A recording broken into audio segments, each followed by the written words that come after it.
All right, we're on. We're on? We're on. We'll just give it because it's going to notify anybody that follows us that we're. Yeah, it takes a little while. That we're It's a little behind too on the cast. Yeah. Excuse me, brother. You're good. Yep. Oh, is your phone on quiet? Yeah, man. I don't even use the ringer on mine. Like, I don't either. that's the My cool shit's thing about always- the iPhone. It's got that button on the fucking side, so you can just click it Do not down. disturb. Yeah, it's so cool. Let me get a smidgen. Just leave the bottle there. Yeah. You know you're going to want more, and I don't want you getting up and walking in front of the damn camera mid-cast. Put it on the thing. Are we on? Yeah.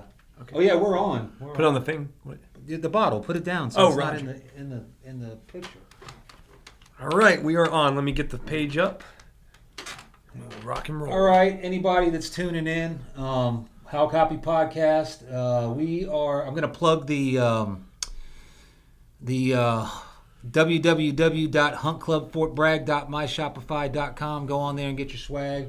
Quit texting me and asking me where to get a damn hoodie. It literally pops up every day. Every day I got it set to auto remind. So go on and get you one. Shout out, thank you to everybody that has. I might break even this year. So we're going to switch gears a little bit tonight. Jonathan, like I said, had to get fitted for a new wig, and he ain't going to be able to be in. So we're going to probably veer from hunting a little bit, which, to be honest with you, I'm kind of happy to do it. I'm talking about hunting all the time, but you're a hunter, Yeah, so it man. kind of I mean, it's flows still in. interesting, you know. Yeah. I love hearing people's hunting stories. That's for sure. Yeah. You know? So, Martin Vinson, thanks for coming on. Yeah.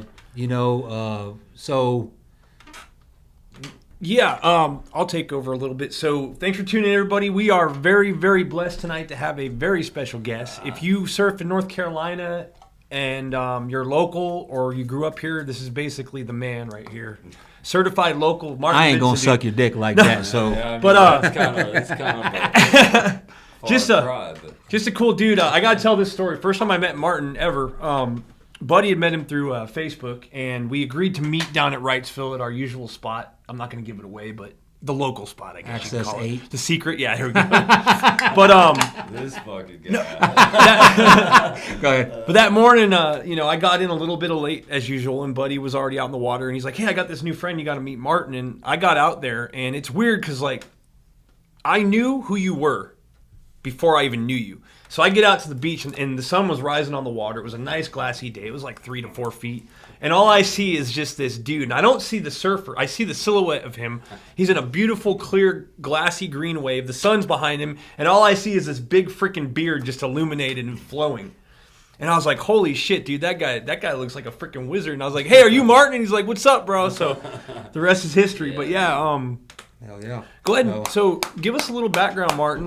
Just introduce I yourself. come from the Outer Banks. So, Where at? you Be know, specific. Like Kitty Hawk area. Okay.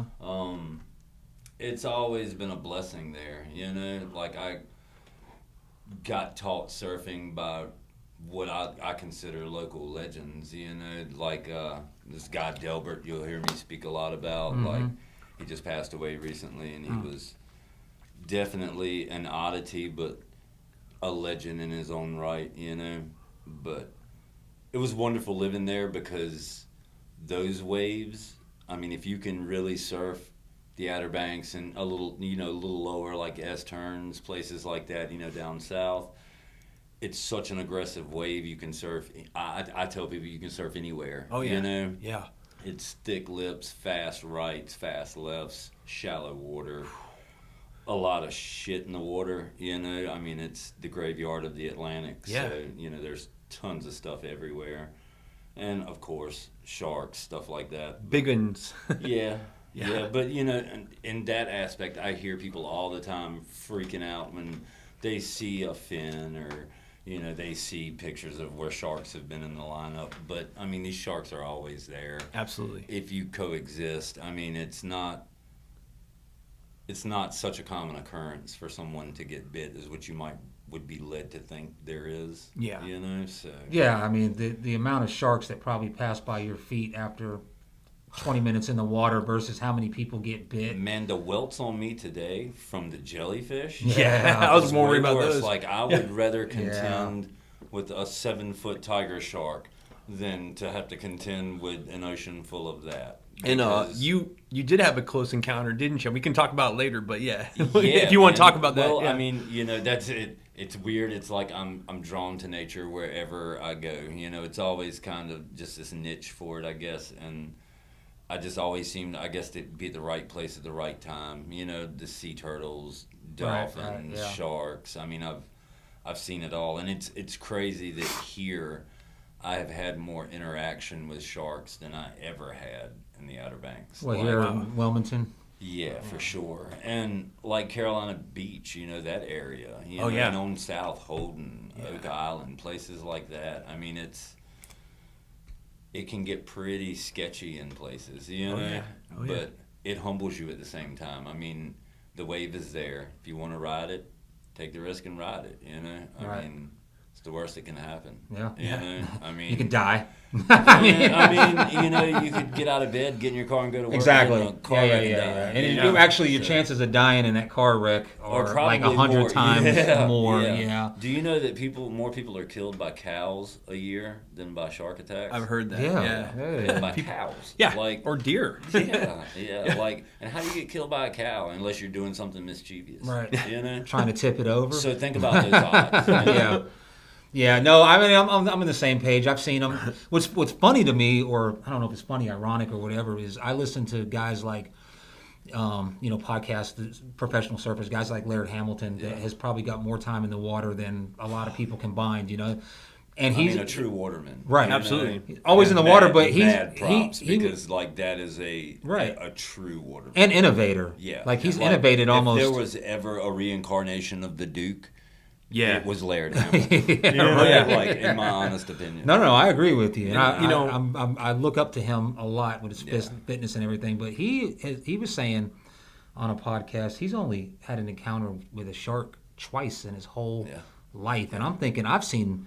Yeah. There was about a 4 or 5 foot shark at Carolina Beach last Yeah, time we were all that out. one that whipped out. Yeah. So I mean, I've seen them go under. I've seen what those black tips, you see them all the time out there. They'll just be patrolling like the outside of the lineup, and I mean, you'll just see them just back and forth. But I mean, they don't want to there eat with you. you. Yeah, I mean, you're not oily and enough fat deposit in you. That's why usually they bite you once, they taste it. That is not what they eat. Yeah. They go away. Very rarely do you see that rogue shark that does what you see like on all the Shark Week stuff. Right. Yeah. They're just, predatory animals. They're just man. awesome. And a lot That's has to do what with the food they have available to them too. There's a lot of food out here. Well, for them and you got to eat. keep in mind, man, it's a lot of human interaction in the water down here on the south end of the state. Like it's not. I will say, see, and that's what's so weird to me about living in Wilmington is how it can be so territorial but so packed at the same time. Right. Like on the Outer Banks, good spots were local spots, and I mean, we might have been a little more aggressive about pushing out the riffraff or whatever, but it was never somebody who wanted to go out there and learn. It was never anything where it was like, okay, you're not supposed to be out here. Right. But you were trained a certain way to do things. Like, you watch these guys and these guys tell you, hey, you don't cut somebody off. You don't do this, you don't do that. And give them guidelines. And then in turn, when they get older and the younger kids come out, they do the same, Right. And you don't have that here. No. Here, it's one for all and all for one, and it just seems like everybody's looking for that spotlight. I don't think you can help that here, especially around the Crystal Pier area. There is a sense of localism, but it's more of a sense of entitlement almost. Like, I live here. Well, and what's crazy to me is like I have never truly, the whole time I have lived down here, I have never once experienced that I haven't either from anyone. And it's just, I think, maybe my skill set. So when I'm out there, people don't fuck around, because they're like, okay, well, this guy's good. He knows what he needs to do, and he knows where to go. And I have been paddling out, and he's gone around me, so he's good about moving around. Right. So it's no worries. It's And respect. I'm not greedy either. Even a guy that has never grown up around that culture. Yeah. If you carry yourself through life with street smarts, Yeah. Okay, street smarts is going to dictate respect when you go in somewhere that you're not familiar. Absolutely. Before I start becoming the center of attention, or before I start taking the free soda out of the machine, I want to make sure, see who the pecking order is, just the respect. And if you show that, you normally get it. Yeah. Is the guy that just walks into a room, he's never been there before, and all of a sudden he's the loudest, and he might be funny. Yeah. You know, all the girls are looking at him. Yeah. The guys that are around there, you get what I'm saying. So for sure. if you apply that, like I've never experienced it, but then again, I've never just paddled out to a group of people that were doing their thing as a beginner and just started doing my thing. You know, I always kind of sat off to the end. Yeah. And see, it's hard for me to like. That's one thing I get a lot, and I get these questions a lot from people that want to really kind of get more into the sport, you know. And I hate to call it that because that just commercializes what everything I go against in surfing. But like, they always ask me like, how do you paddle into a group? Like, what do you do? And these are things I learned when I was 8, 9, 10 years old, you know, like it's been so long ago, you know. It's just kind of like those values, just like opening a door for someone, exactly, you know, and saying yes ma'am, no ma'am, yes sir, no sir, you know. It's just my feet did what they naturally wanted to do, and they did it really well on a board, so you know, I just always stayed with it, you know. There's I think something I noticed at Wrightsville, and like I was out of surfing where I grew up for quite a while, and when I was little, there was a lineup, and you didn't go out there and just go into the lineup. Yeah. You kind of hung out, and you got to know people, and it was very localized and very protected. But, I got back into surfing in Hawaii, obviously. In Hawaii as a whole, you don't mess with that. You respect 100%. Yeah. But even now, from people that have gone there, I think a lot of it's with this generation as well. You've got the internet, which spreads like wildfire. Yeah. So people go and they see surfing, and all of a sudden foamies used to be, you got made fun of if you were on a foamy, back in the day, that nobody wanted a foamy. And now that's the cool thing. I remember when you broke a board, like you felt so bad because you had to go rent one of those BZ 9 or the big boards. Remember how embarrassing the Costco boards, right? Yeah, like you're just like, oh God, I can't be caught riding this. I thought it was unique to this area, the lack of a lineup and just chaos. But I've been surfing Wrightsville since 2018. And I've never once seen anyone get seriously hurt by another surfboard, which astonishes me. Yeah. It absolutely, because if you go out there, it's chaos. Yeah. It's absolute chaos. And you get a bunch of people that they buy, so they get here and they want to surf, they go buy a foamy, and they just paddle right out by the pier. Yeah. And it's a good mixture because you're always going to have your people that are killing it, like ripping, and then you've got the dude that looks like he knows what he's doing, and he goes to pop up and he just ditches and his board flies, and it's chaos. I saw 4 guys drop in on each other today, but not one of them ran into each other. Yeah.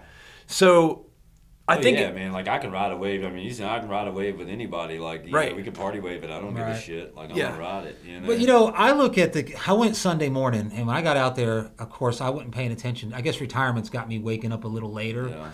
Because I left, long story, but I got up at like 2 o'clock. And it's a long drive. Yeah. But I got there at like 5:50, and it was still dark. Yeah. So I was like, let me go ahead out there. I'll stretch. When I got out there, there was already like 20 people out there. Mm-hmm. So I went ahead and went out. By the time the sun came up, it seemed like there was 1,000 people there. On the cam, when I went up to take a break, I looked at the cam, and it looked like a zoo. But in the water, I didn't feel crowded. Yeah. You know what I mean? And it was. Here's my thing, and if you're a good surfer, my thing is this: you have a home break.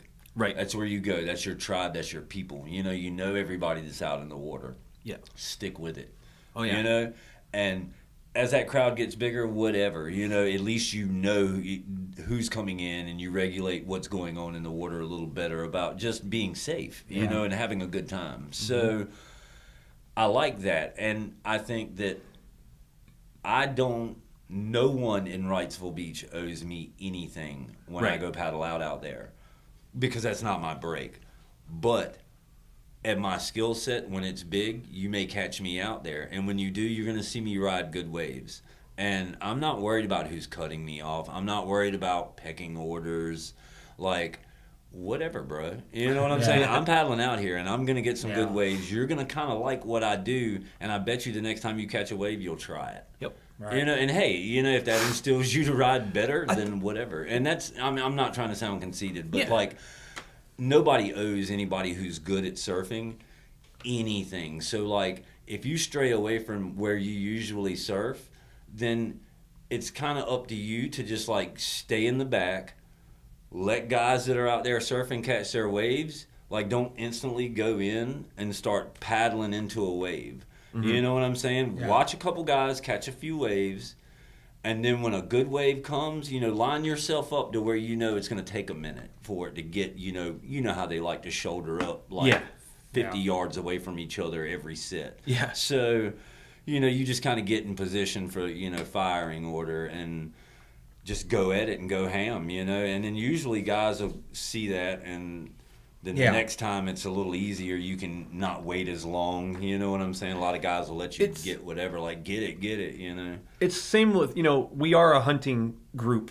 We post on a hunting group, and it's it's a Fort Bragg hunting club. It's there's guys that have been hunting Bragg since the 60s and 70s and grew up hunting Bragg.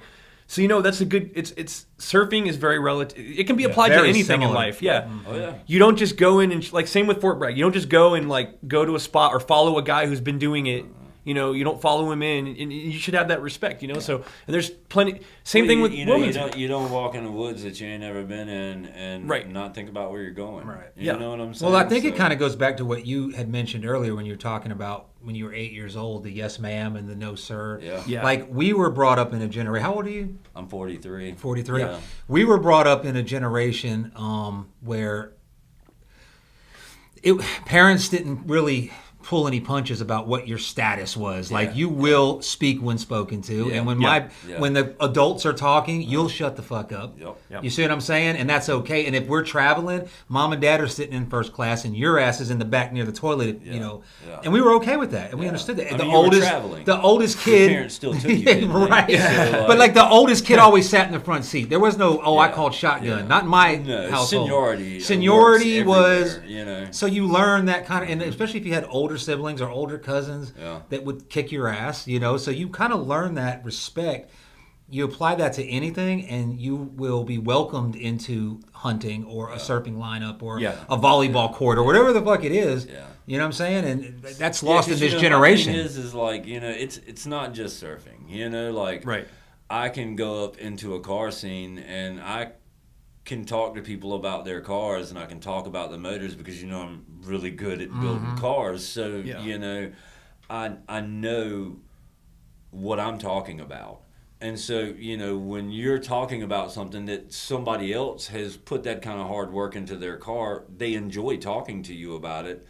And it's kind of relative like surfing and hunting. It's you go in, you ease in, and you try to migrate with the pack. You want to coexist. You don't want to stick out like a sore thumb. I just don't. Pier fishing is the same way. No, I can imagine. Those guys that fish at the end of the pier, and they're there every day, all day for 12 hours. Yeah. When I got into that, I've slowly migrated into it because I sensed right away. I didn't even know what they were doing. I was just kind of checking it out. And I sensed right away, like some territorial, like where's he going to go? What's he going to do? Yeah. But yeah, man, it's just respect. respect. And it's kind of first come first serve because my thing is you may, and here's where you can run into that gray area. So like today, I am going for this head high wave. I am 25, 30 foot from the shoulder.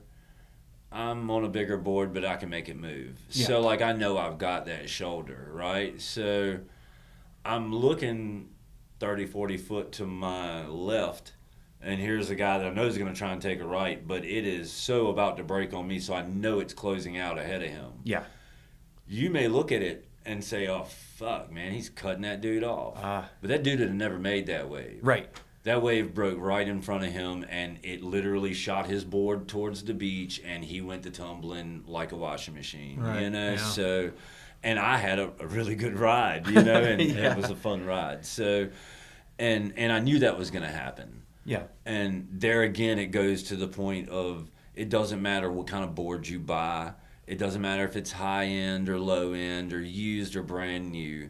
You need to know that water before you know that board.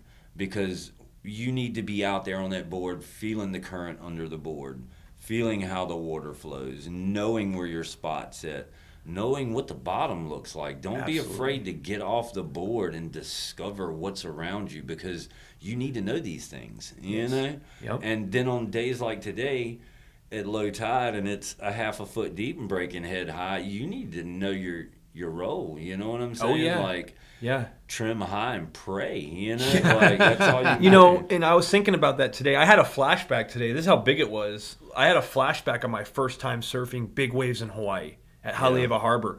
When that wave, there was a wave today that must have been, I'm going to guess about 8-10 foot. Yeah. Easily. Yeah. And it wasn't just, it was like, it came in angrily. It was very powerful and fast, and it was making a loud sound. And another guy who we surf with, Andrew, shout out to the homies, by the way. Nick's on, he's watching. Is he? Oh, yeah. Hey, look, man. you know Our little what? family Hey, out look, there.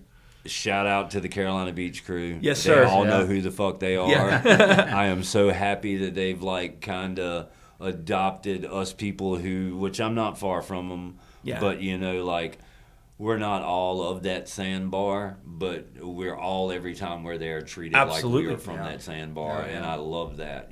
That's that Outer Banks feel, that good Yeah. hometown loving That tea I'm water. used to. Yeah, I love you know? Martin. He said one day we were out there and it was just brown and murky, and Martin looks at me and he says, "Oh, now this." He's like, "This, see, this is what I like." Because what'd you This say? is like that gold leaf. Yeah. That extra sweet tea. You know what I'm talking That's about? that Outer man? Banks It's- water. Yeah, man. But, But, nothing like it. No, I'm digging the Wrightsville Beach. It's getting a lot of Caribbean vibes, yeah. man. That water's real blue Yeah. and clear.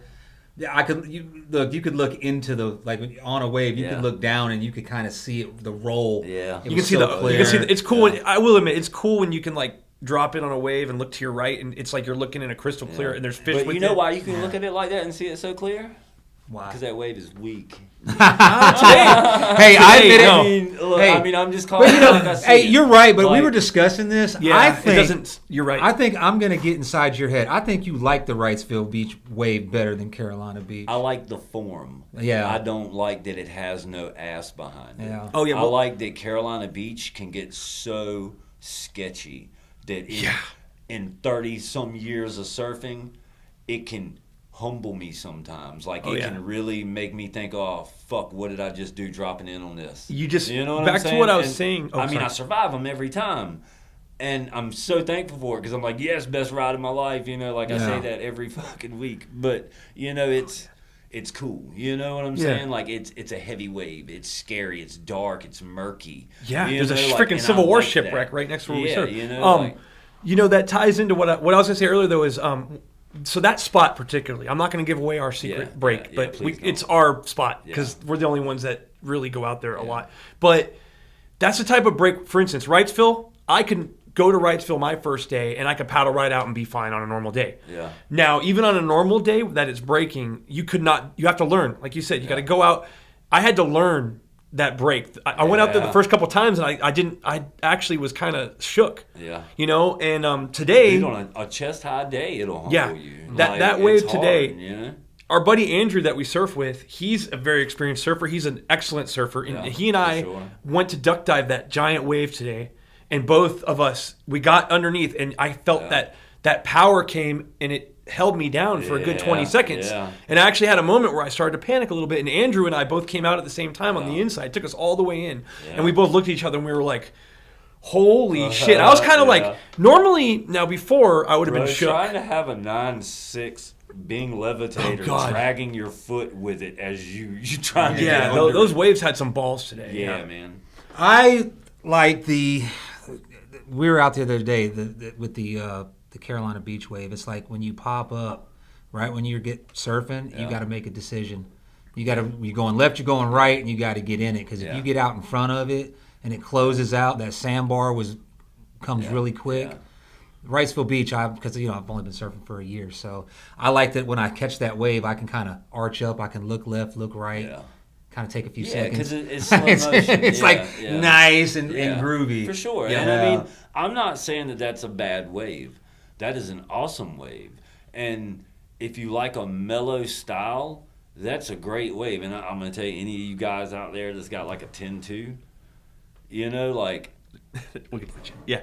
that would be a perfect spot for you. Oh, You yeah, know, yeah. If you like those knee to waist high days, Like, you're going to love Wrightsville Beach. Yeah. But I ain't grow up on no prim and proper wave. Like, I mean, the Outer Banks is kind of, in a lot of ways, if you look at, as opposed to Wilmington and Wrightsville Beach, Carolina Beach, all these areas, we kind of the fucking ghetto.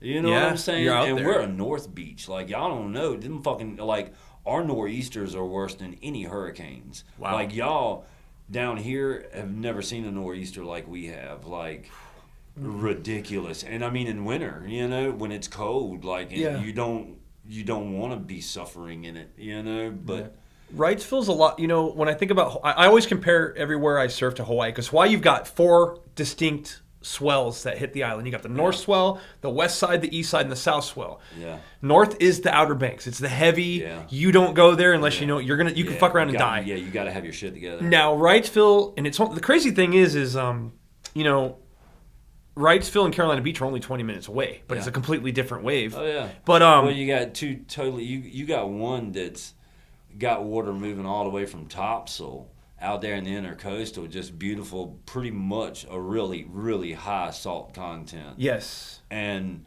in Carolina Beach, only thing you've really got, because that ends and pushes through Snow's Cut and goes out into the Cape Fear River. Mm-hmm. So then the Cape Fear River runs down the whole backside of the island and comes out in the ocean at the tip, you know, the Fort Fisher area. Yes. And so, like, that's 2 totally different types of water. I would have never even pondered that. Yeah, now like you say that, and I'm like, yeah, that's why you have those 2 different water conditions, okay. and that's why you have those 2 different styles of sea life that you see Yes. too. You know, like people call. I've heard some people say Wrightsville Beach is sharkier than Carolina Beach, and then I've heard other people say vice versa. Which, I mean, I've seen them in both, and I'm sure that both have a heavy population, because I don't know if you guys have noticed or not, but in the past 4 months, how many dolphin have you seen?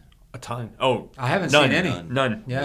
I haven't seen any since the winter. Yeah. Not one. Now, you got 1 of 2 things happening. You got such a large population of shark feeding that they steer away from it. Mm-hmm. And, you know, they're feeding on outer bands of schools of fish swimming, or, you know, it's just something migratory, or there could be something in the water that's repelling them or something. Because normally you see the it could be something porpoises natural. or dolphins out there, yeah, and you see it all kind of the time. relax a little bit, because Yeah, usually yeah. when you see them, you don't, Bro, sharks ain't around. I haven't seen a dolphin in not true, Carolina actually. Beach in months. Like, I saw it's a been- pod.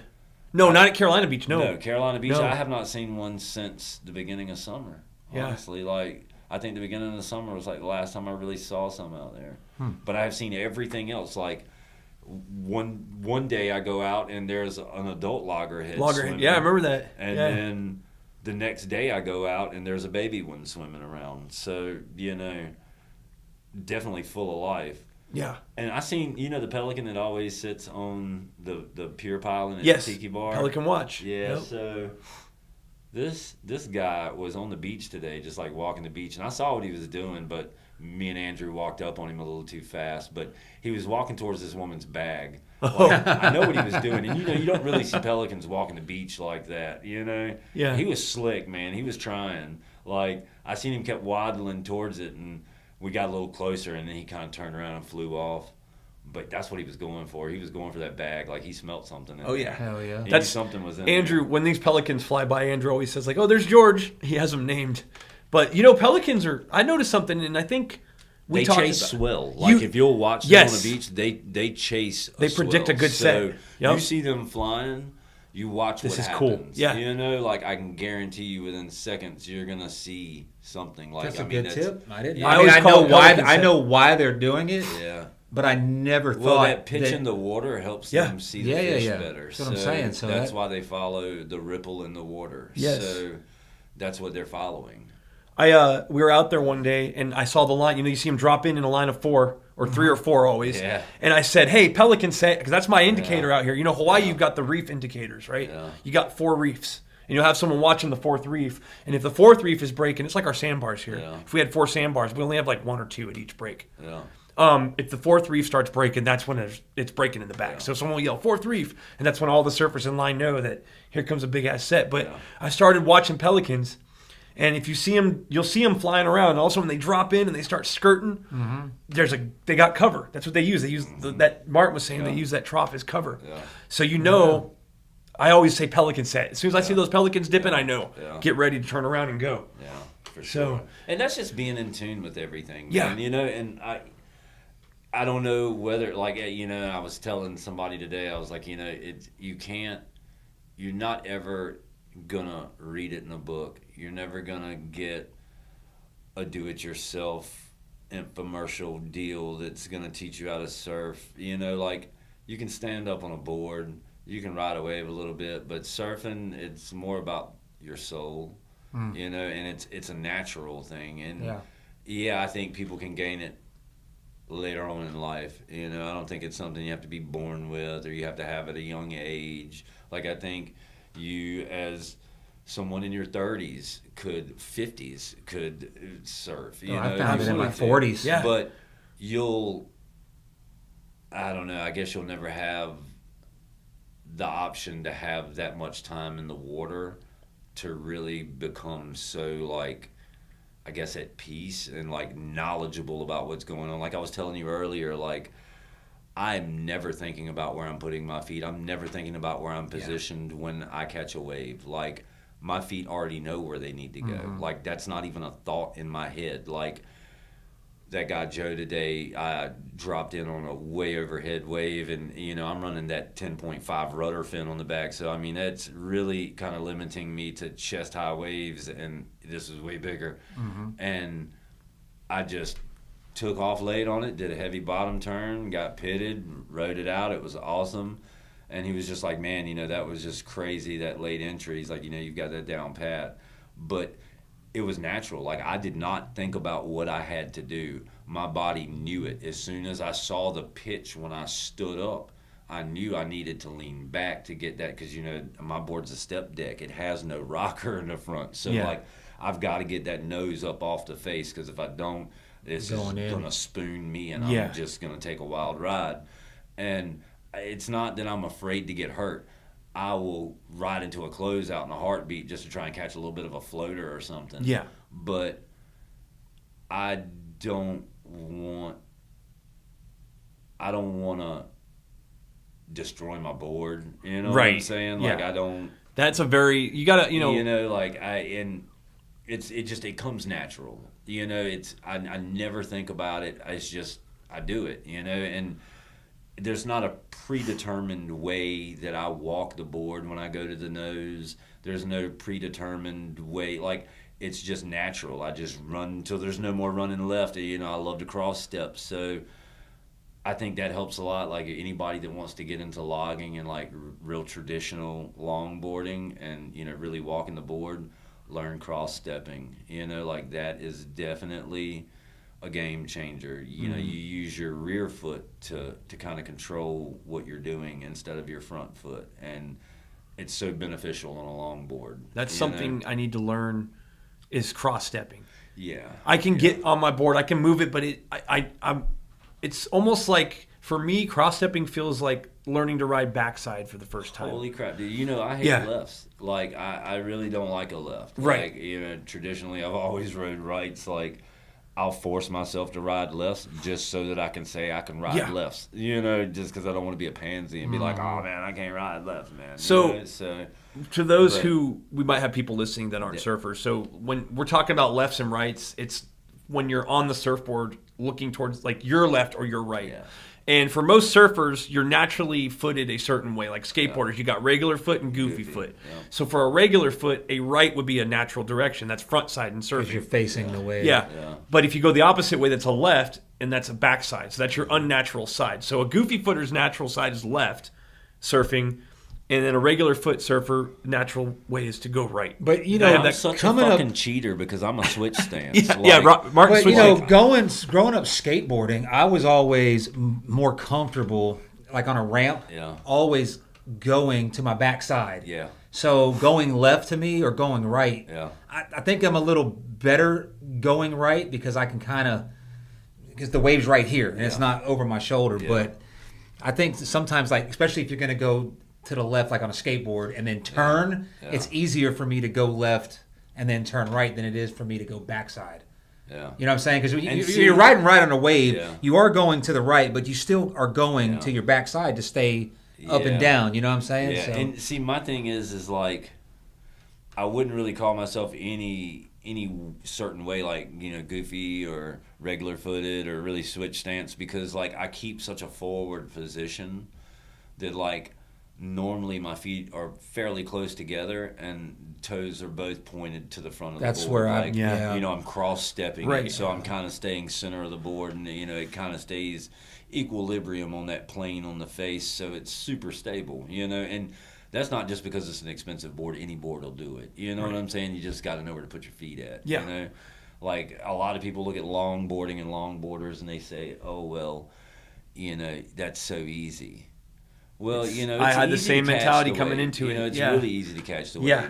But do you know how stupid you look when you're out there just catching the wave? Yeah. Like to someone who longboards. Because you only get a 2-second I ride see if you guys do all that. the time that will go out there and spend 3 hours on a longboard surfing and never move from the position that they were at when they stood up going down the face.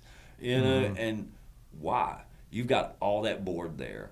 And well, I think that takes time to Yeah. get, because when you're watching it from the beach, you can count off like say 10 seconds, Yeah. and out here that's a long ride. You got in Yeah. the pocket, you stayed with it. Yeah. But when you're new to it, and I'm speaking as I'm new to it, Yeah. I'm just now, like you were talking about, I'm just now getting to where, if I can remember, because I'm Yeah. not doing it naturally yet, to ride my feet like this. Yeah. Because I can, it's almost like you can put a fake steering wheel Yeah. in front of you, and you can Yeah. steer the board and stay Yeah. on the line. Yeah. But when I go down and when I do catch that line, down and then up, I don't know what you call it, you get Yeah. back in the pocket Yeah. secondary, it speeds up.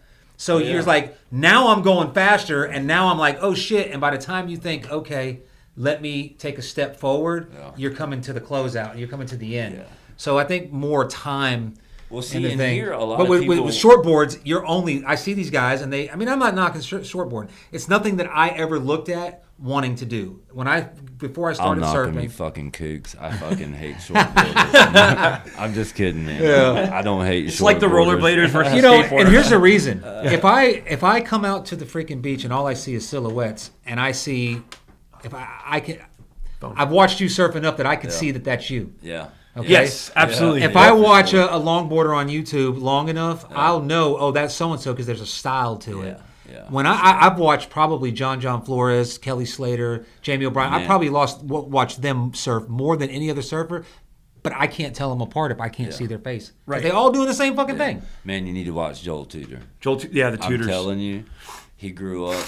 The guy that taught him surfing was Donald Takiana. Okay. So, you know, like that's freaking awesome. You know, like he was in the clique of all cliques. That was kind of like being a part of the X-Men growing up. Gotcha, You know, yeah. so like he was taught really good values in surfing, and his family was always water driven. So, you know, they had surfed their entire lives, and I love his attitude towards it. You know, he's one of those ones that's like, he made this comment in one of his videos. He said that, you know, he does the duct tape invitationals or whatever. So he said, if he sees you out there on anything other than a single fin, you're probably not going to get invited. Right. You know? Yeah. And Yeah. I like that. I like that he kind of stopped with the competitive side of it, not because he didn't want to compete, not because he was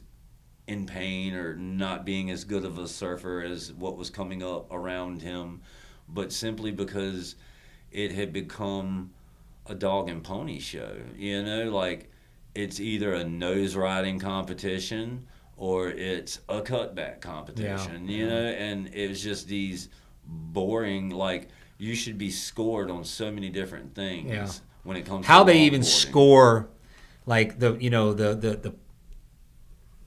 the professional, I don't even know what they're called, the Pipe International. Yeah. How they score a 6.5 and a 7. I watch it all the time. Yeah. Sometimes I watch it live. Yeah. And I'm like, they're doing the same thing, so it's very subjective. Yeah. Shortboarding is very repetitive. But I think that Well, you know, and everything is. The And re- like that's yeah. the problem. But look you at it know? like this, there's something that you love to do, all right, and you want to do it Yeah. all the time, okay? Yeah. How can you sustain that? I can't. If I got to work, I got to be at work at 7 o'clock in the morning. I can only go on the weekends. But if I want to do it every fucking day, I got to figure out a way that I can do this. So now comes the business side. How can I make a living in surfing so I can surf? So I'm going to sell surfboards, or I'm going to sell this. And then you get a bunch of people. You get the fins. This guy's making fins. This guy's making shirts, hats, whatever. Now it's like, well, let's get a competition together because competition brings in sponsors. You know what I'm saying? So you get the guys. Oh, we're going to pay you $1,000, whoever. So Well, and it's and then other people, lifestyle. people that aren't in it, like venture capitalists, see, like, man, we could get those hats in front of 1 million more people.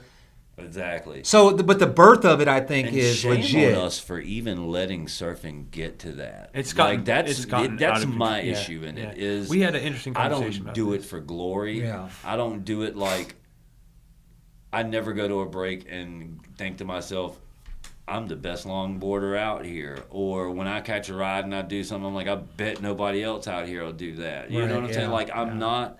That's not what it's about, man. Like it's about. You're in the one place left on the earth that's free of any limitations. You know what I'm saying? It's just you and Mother Nature, and she actually works with you to do something progressive.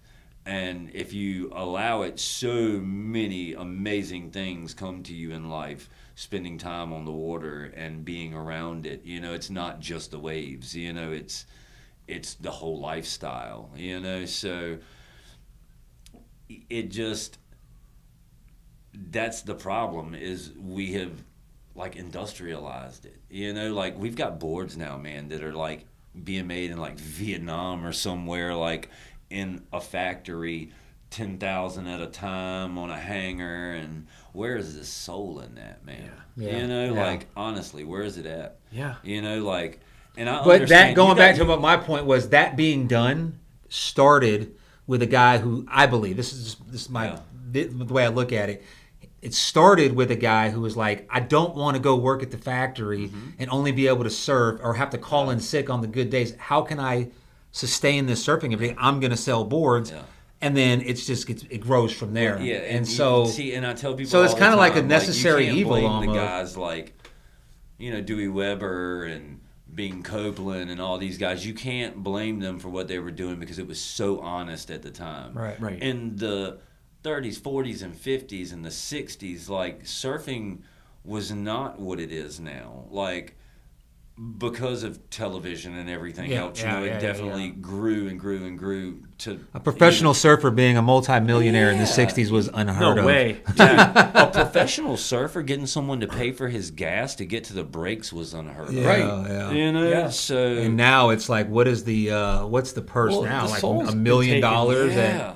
And for what? And Because- but look at it like this though. You got a guy like Kelly Slater, don't who get me started. he has been. Now I'm a Kelly Slater fan. Okay, but And we could all be. He's we never- could all be Michael Jordan if we could have a wave pool in our backyard. But he just built that's that, though. cheating. He just built that. Man, he's been surfing wave pools forever. But I mean, he grew up. You know, he grew like, up. yeah, he yeah. grew up at Sebastian Inlet, Cocoa Yeah, Beach, yeah. shittier waves than we Yeah, got. for sure. And he, For sure. So, but he's been blessed, and he is talented. Do not get me wrong. Like he's a very talented surfer, and at his age, he's still a very talented. yeah, but let's potent, forget about competitive Kelly surfer. Slater in 2000s. I'm talking Yeah. about where he comes from. Yeah. And what he's been able to do. He's been able to become a multimillionaire, and he's never had a real job. Yeah. I think his only real job was when he was on Baywatch. You know 17 what I years mean? old, he's buying his mom a But house. you know, You know, like, but he it- bought it. But he the bought her a only- house in Cocoa Beach. It was like a $40,000 house. Yeah, It but Well, wasn't- the only thing I Yeah, can yeah. argue with that is that like so I'm fortunate enough to know some guys that have been in the big professional scene in surfing and weathered their way out of that storm. You know, and they don't have the pleasant tales and the great amounts of money that you would think they get. Like, Right, yes, yeah. that one guy who wins that one big competition gets one big purse. Yeah. But all year long, these guys are traveling and crashing spot to spot, and we'll pay you this if you surf this, and Right. we'll pay you. They if get you model- surf like, that. You gotta Basically, win, too. They get pimped out, so like it is Yeah. a real job. Right. Like I will give it to them on that. That like, a professional surfer these days probably works harder and longer hours than a carpenter or any kind and of surfing general is not laborer. easy, and it's No, not easy on your body. And it's not easy to do it every single day. Every Let me tell you day, something. and when You you got- have to do it, like Yeah. you just flew from, let's say, from Fiji to Australia, and you're not feeling good. You Jet don't lag want to like a surf. motherfucker. Now you have to, because if you don't get out there and place, you're going to lose your sponsor, and then you're going to, Yeah. and by that time you're into your 30s or late and 20s. When you got guys what are you like going to do? Liam McNamara out there surfing 110-foot waves, where does it go from there? Yeah. When the bar is raised, I think to the those latest- kinds of levels. Who'd you say? Does Liam and it McNamara? Garrett. That's Yeah, who it yeah, yeah, was. yeah. I was The like, bar, yeah. you know what happened just recently? Who's that guy? He's a Hawaiian. He did a pop shove it on a 100-foot wave What the and fuck? landed it. You That's haven't seen that? That's what's his But name? see, man, that's what I'm saying. That's man. That's Kai Lenny. Kai Lenny. Kai, that's Jody. She's watching. That's Jody's in love with Kai Lenny. She's like, I want to go here because Popoyo, where we're moving to, has a competition every year out there. And she's like, oh, but Kai Lenny's going to be there. I was like, you just want to fuck him.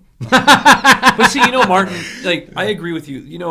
I don't like airs and all that shit. I don't think the young kids I surf with, like, before I met you guys, I love it. I love when I see like little Nathan with shout out. I know you probably will never see this, but Nathan, the little super grom, in CB, like this little kid pop little airs, and I get so excited. It's like Christmas morning for me when I watch him do it because I'm just so stoked for him. You know what I'm saying? It's just the natural progression of boards. Because like when skateboarding first came out, But what makes his air any less impressive than Kelly Slater doing that same Well, move? not yet. Yeah. He's a kid. Give him time. But I'm just saying. But it's the though, same like, air. You can't it's just the same. Yeah, Well, yeah. I got you. I got what you're saying. Yeah. Like he's doing the same. He's doing thing. the same thing. I got you. You Yeah. know, like, and that's what I'm getting at is these kids are 13, 14 years old and are at levels that, I mean, I saw guys that take them into their mid-20s to get that good. Yeah. Well, skateboarding's the same way. Whenever did you skateboard when you were a kid? Man, How like, long? I mean, it was God. not. It jumped really fast from like days of Doing Steve a Caballero. kickflip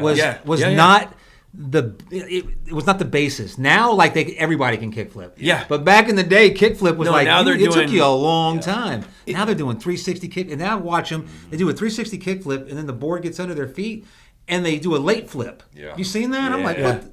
what's going through your head? What's firing in your Look at, head like, that dirt fast? bike riding these days. Yeah, like, that's like crazy. freestyle motocross. Like, it's Shit's getting got to crazy. progress, man. But, You had a like, good point about when, what's when next, can it though. plateau though? Yeah, like, it's when got can to it? plateau at some I point. don't. Yeah, I don't know because Like, now you when got is fools. surfing- like when is surfing gonna plateau? Like I think it already has. I don't know what else you can do. know, like I don't think it did. You got man. kite Like, surfing. You got wind. Wave you got the wind I can pools. say surfing. that like I Wave think pools. surfing was. Some people will say in the 80s and 90s was at its peak of popularity. I think there's more money being made today than Oh there was yeah, for back sure. then. But Yeah. if you look at the money that was made then, if the value Yeah. was to be today's standards, would probably be pretty close. You know, because $10,000 in 1980 was worth what $100,000 today is. Well, worth, back you in the know? 80s, they were just putting in the infrastructure to make the money. So it was like, I think it was Billabong. They were like selling clothes. I was watching a documentary on this, and then like the females were wearing men's shorts. The females were getting paid less. They were, they were kind of getting shitted on. Whenever the waves were shitty and the men couldn't surf, they'd send the females out to do their shit. And then somebody figured out, well, why don't we just make clothes for girls? And all of a sudden, they're making like $1 billion a year. So the infrastructure to get everything, Look at the Quicksilver supply making chains. Roxy. Like, Yeah. I remember when Roxy come out. Like, Roxy. you know, because it was never. That's the there was- female version of Quicksilver. Quicksilver, It's yeah. the two Quicksilver symbols put together that shapes a heart. Yeah. You know? Yeah. How ingenious is that? Yeah. You never know? really looked The thing about is, that. prior to that, in the early 80s and the 70s, nobody was even thinking about it. Well, look at Nobody was hunting even as thinking well. about The it. gear for hunting now. You've Oh, got. yeah. Oh my God! It's The gear for it's hunting now is overwhelming. dope. That's everything. Yeah. Well, you are pretty much cheating. You can pretty much be Predator in a movie Yeah. in the woods Yeah. hunting. these days. Oh, yeah. Like Yeah. as far as the guns you can use, the optics you can get. No, the don't. clothes you So, can wear. are you going to go know, down the like- road that we should all be hunting with slingshots and spears and shit? No, not No, at all. but there's- I but think it's still hunting, awesome. but I you know, want to see a the guy point with a is- thermal out there in Yeah. the woods hunting a deer. This is- Like I think this shit's cool. This is but- my take on it, though, and I agree with Mark with a lot about the soul aspect. You can have all that shit, all right? Yeah. You can have a freaking thermal sight. You can have full Sitka gear. You could have a freaking $6,000 rifle. Yeah. You could have premium land with premium game. But that guy, Not kill a motherfucking. that guy who knows how to hunt Yeah. could go out there in a fucking flannel smoking a cigarette with a 30-06 and kill it. Oh yeah. and kill it just as good. You know? Yeah, but It's- I look at it like I don't need. Yeah, First of all, yeah. shout out to my man Glenn. No one's called me Don Magic One in a long time, and I read that and I was like, oh shit. Yeah, we'll get to the comments. I just read it and I was like, that's a good. gold chain on with that shit. yeah. Where's your cobia chain, man? I You need a little don't- surfboard. I wear that when I go to work. Call it my white boy uniform. I dress like a white guy and But, go to work.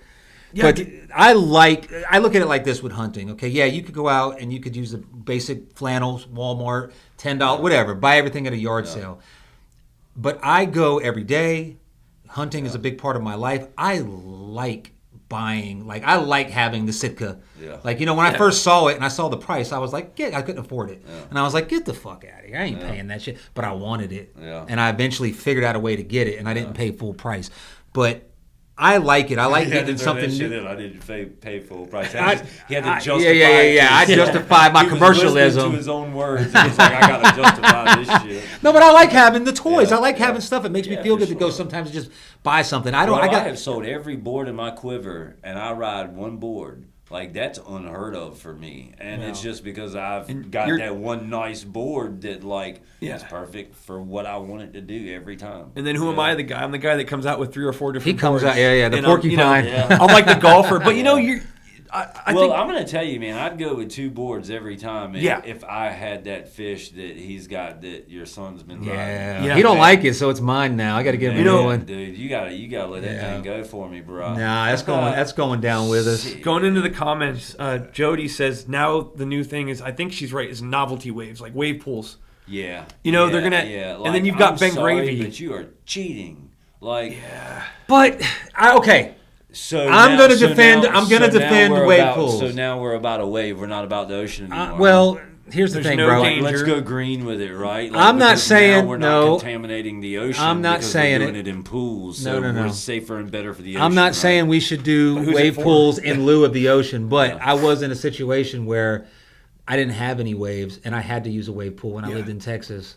Bro, get the fuck out of Texas. I did, but I mean, while I was there, you yeah, know what I'm yeah. saying? And you're right. Well, Hey, while I'm there, you're preaching I'd to be- the choir. yeah, I am I'd be jerking moving. my dick thinking about some fucking good waves. I'm moving to Nicaragua specifically for surfing, not Yeah. because I'm tired. Look, I could list a whole lot of reasons. I don't like the taxes. I don't like the government. I don't like living here You know what's anymore. awesome though? It ain't about none of that with you. It's about surfing. That's the It's reason. about Yeah, that's surfing. what's drawing you there, and that's That's why it. you will be one of the ones that stay there and really enjoy it I and hope succeed so. there. Yeah, and yeah. it's because of that. Because you're there truly just to become one with your surroundings. Yeah. To be happy. I like to the way work you in put it tune. better than the way I You put know, it. Yeah. like Yeah.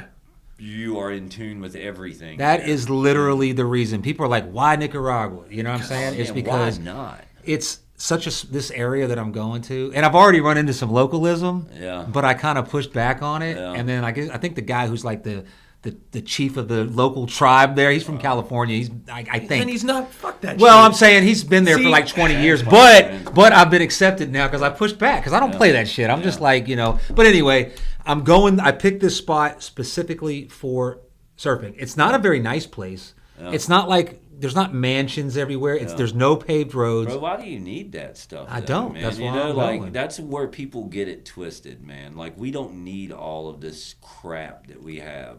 Like you know that I honestly think I get just as much respect whether I live in a single wide trailer or if I lived in a place like I live or a 8-bedroom mansion. Like when I leave that place, I'm gonna get the same respect.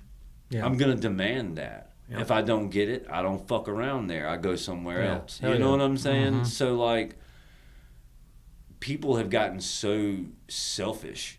They feel like they have to have these things. And you can be so much happier without all that and still have the respect. You know what I'm saying? Like Right. I couldn't live in my neighborhood and be a fucking bum. But I could live in my neighborhood and not have a fucking job. And if I go to my neighbors and I'm helping them do things, Yeah. my neighbors love me. My neighbors don't look down on me because I haven't worked for 6 months, which, by the way, I have a full-time job. I was going to say he works. Okay, like, I'm just saying hypothetically. Yeah. But, you know, it's because it's community. Right. And so even when you have all of these luxuries, if something happens and those luxuries get stripped, the only thing that'll let you survive in your community is community. It's a love for one another. It's a respect for one another because one another does for one another. That's a lost you know? art. That's getting very and hard we're to find losing in it. this country. But every time you see these downfalls in these situations in these neighborhoods, it all boils down to the neighbors wanting to run out and help each other. So it always runs back into the community of it all. I don't know none of my neighbors.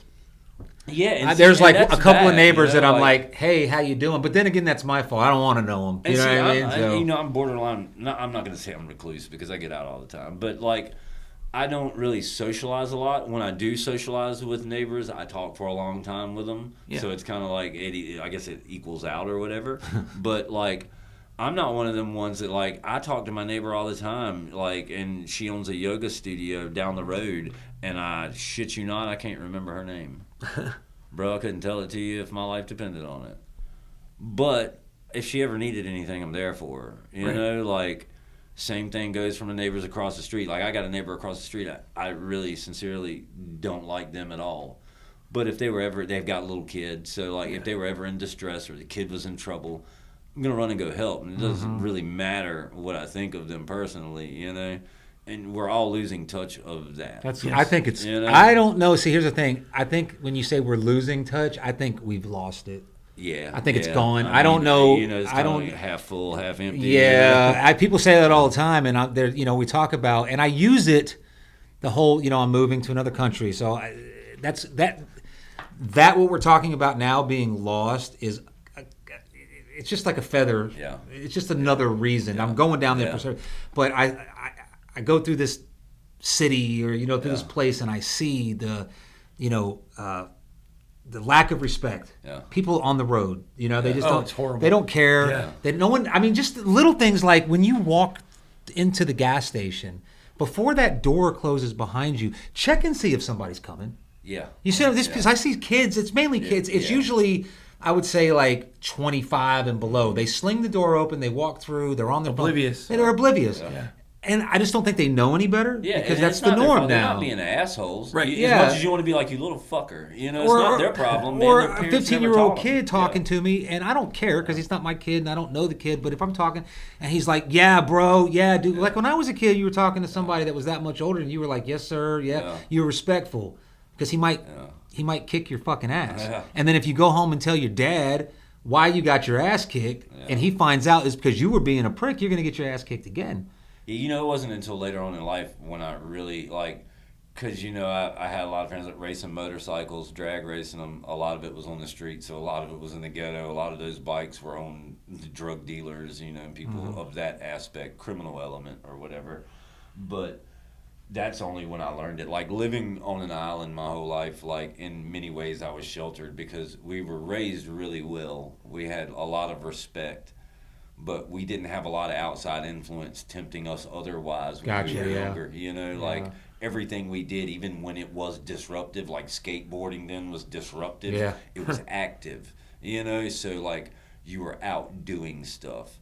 And you know, it's not like that now. You know, nobody does that now. But, like, it wasn't until later on in life when I realized that, like, being out in, like, the ghetto racing a bike, you know, like, there's a lot of indifference in society. Like, some people live, like, I can drive 30 miles away from the beach, and people live a totally different lifestyle than what I live. Yeah. You know what I'm saying? Absolutely. Like, tell us about that, man. I'm curious because at one point, I would probably say about 7 or 8 years ago, I was going to move. I wanted to move to the Outer Banks. I was always intrigued with it. The whole, it's just a different culture. Even though it's North Carolina and it's America, there's like a whole different culture of people out there. Yeah. And I wanted to move out there. I never did, of course, and I know one other guy that was in the military with it. He grew up in, like, I think Kitty Hawk or Kill Devil. He was from the Outer Banks, Kill Devil Hills. Yeah. He lives in Wilmington now. Tell us about that growing up, like, as a kid. Like, You mind Oh, telling us man, about look, your let- family? You have Yeah, brothers, like, okay, sisters? No, it was just me. But so, we had school buses would come down. Like where I lived, my grandparents had bought that back when there was only a dirt road there. Wow. Like, Yeah. and there was a wooden bridge to get to the island. So it was one of the first.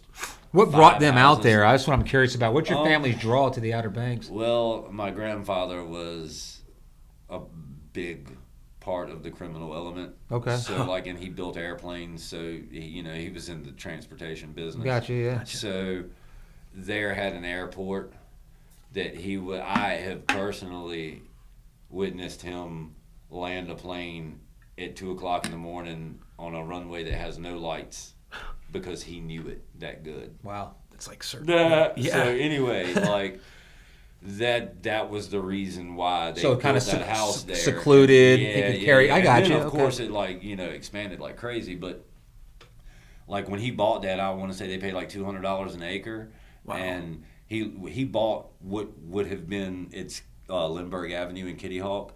The whole block of Lindbergh Avenue was his land. Wow. And then over the years he sold a few parcels, but the house that I grew up on, we still had like 5 acres of land, and it's like literally my house and then the beach road. Right. Huh. And like Lindbergh, we had Balkan, which was an excellent break, which I hope it's not a break anymore, and I just gave away y'all's but sorry, Jesse. I know See, you guys are going to be pissed at me for that shit. That's how does this?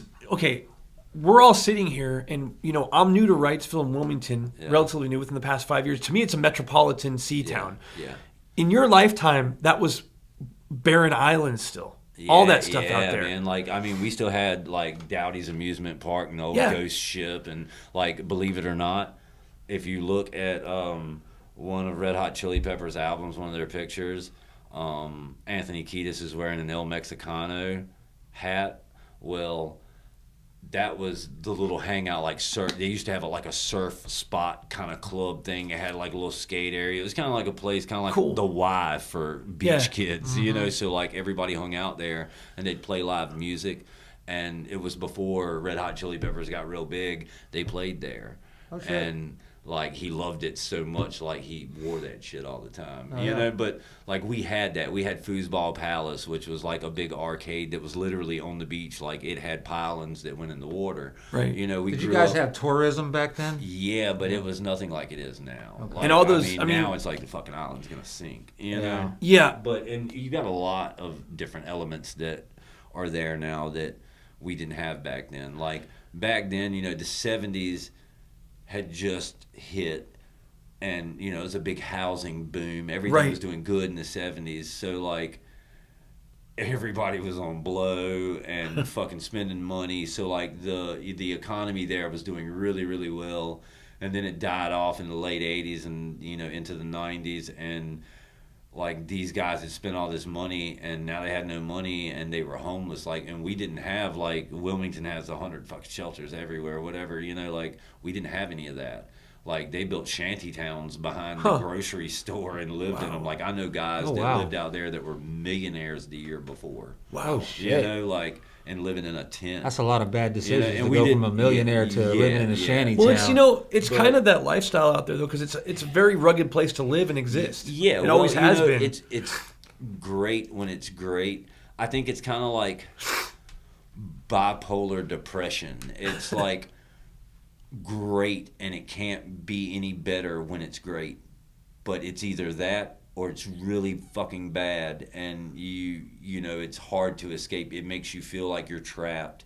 It's just like anywhere else. You can get in with the wrong people and your life can go down a dark path around there if you're not careful. And it's a small island. Everybody knows everybody. Yep. Everybody knows everybody's moves. So it's a lot different. It's everybody minds each other's business there, kind of, but in a good way. It's not bad. It's just what's going on in the community. Everybody always talks. Right. And most everybody that especially my age group, most everybody hung out at a certain place. Right. And if to this day, if I go there, if I go to the Avalon Pier, I'm gonna see people I know. You know what I'm Yeah, saying? Because right. that's, and before there was this new Jeanette's Pier, which It's a fucking awesome pier, y'all. I was gonna say Jeanette's Pier is an awesome one pier, of y'all bro. have got, if not all of y'all, everybody needs to check it out once. I heard that I want to earlier fish it. today. I want to kingfish it. They I've never been out there. designed that sandbar just for the surfing competitions. Wow. So like it was designed for that. Someone Like- said Jeanette's Pier today. Was that you talking about it earlier today? No, Someone's going sure. there tomorrow. Yeah. Someone that I know. Who was it talking about that? Damn, tomorrow it's gonna Yeah. be pretty big tomorrow. Are you No, surfing well, tomorrow? See, yeah, but my thing is like, and a lot of people don't realize this is that it's bigger here than what it's going to be up north. Really? Okay. Because it's the a way different it's direction. swirling, Yeah. you know, it's just you're gonna have to catch a south facing beach. Yeah. So like, yeah, if you go down like S turn somewhere like that, you know, up north, then you're gonna get a good ride. But So everywhere else, I think it's gonna have a whole lot of texture to it once the wind gets on it. I really wanted to ask you tonight to share, if you don't mind, because we are a hunting, politics, whatever lifestyle podcast, Yeah. but I want to reaffirm to everyone, and especially surfers out there, and anyone who knows a surfer, Yeah. to understand something about how, in the way I could put it is, and I saw this recently, it's the only thing that quiets my soul, period. Yeah. And I don't want to sound like I don't care about my family. Yeah. I don't want to sound like I don't care about other people, but, and one thing about surfing is you're always, every session is different. Yeah. Every single session. Every wave. It's always a dance, and Yeah. it's a different dance. Same partner, different dance every time. And you're out there, and it quiets the soul, and it calms the soul. Yeah. And when I'm surfing, I used to catch myself, and I try to apply it to life. And I think if you're listening, and you can relate to this regardless, if you're out there listening, I apply surfing to life because I could go out there and it could be stormy and it could be horrible, but it's still, I look for the happiness of just being there, Oh, yeah. and I have gratitude for being in the ocean. Yeah. And we had a conversation. I remember that after your shark encounter, Yeah. Martin called me, and we talked for about 2.5 hours. Yeah. Oh, yeah. And you were explaining just flow Yeah. and the oneness with the ocean and being just mindful.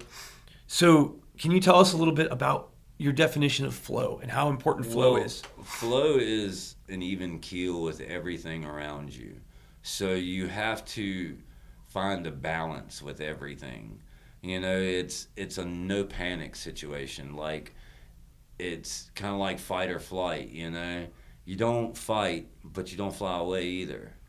You just adjust to your situation. Right. You know what I'm saying? And you adjust accordingly to what nature wants you to adjust to. Yes. Like my encounters with just like that tiger shark, Yeah. that could have very easily been a very bad experience because they are not known for you being wanna- forgiving animals. Do you want to share that story with our viewers? Because it's pretty Yeah, incredible. yeah, I mean, man, I don't like- want to, if you don't, Yeah, me and another guy were surfing, and he looked at me, his face white as a ghost, and was like, "Big fish." And He was from France, by the way. Yeah, He's from France. yeah. So it's kind Big, of big like fish. kind of odd accent. like, so, set the scene. Where was this? And like, where Well, was this was it? at Wrightsville Beach. I think that was that 4 or 8? I think 8. Yeah, It was I think 8. But at what, 8. what time of day and like, well, how was the water and how close it was? I mean, it was like, yeah. mid afternoon. Like, it wasn't anywhere near dusk or anything. It's late summer nights, Yeah. like 9 o'clock before it gets dark. I think it was like 3 or 3:30 when we were there. So broad daylight. And so we were surfing, and probably 20 foot from shore, 20 or 30, something like that. That inside break right there can get kind of good when it craps out on the outside. And it was white as a ghost. It's like big fish.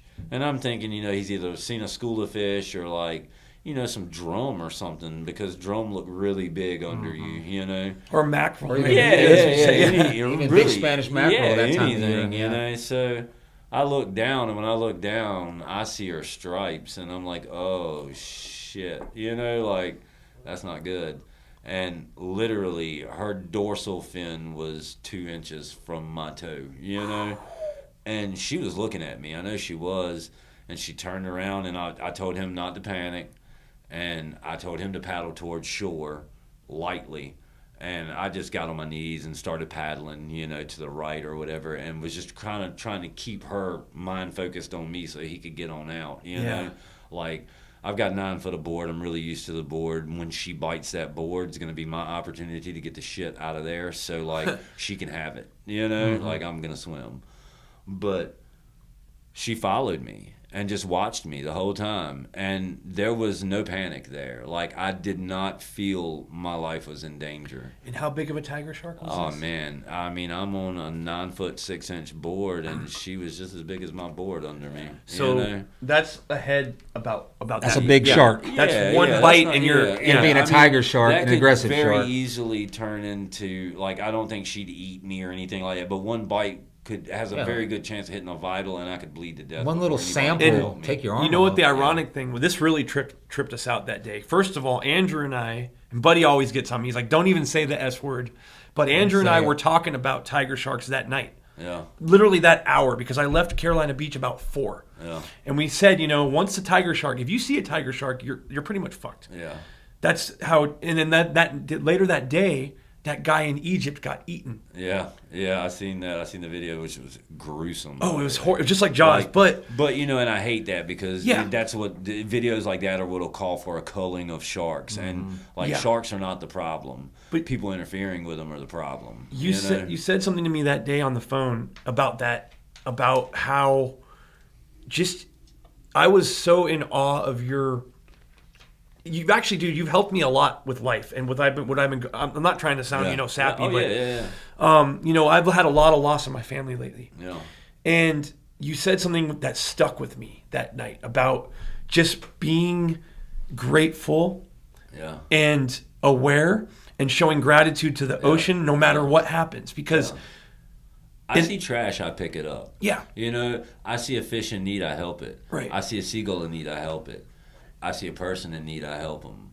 Yeah. And that karma comes back. Absolutely. And you know why that karma Yeah. comes back? Because every time I paddle out, I enjoy myself.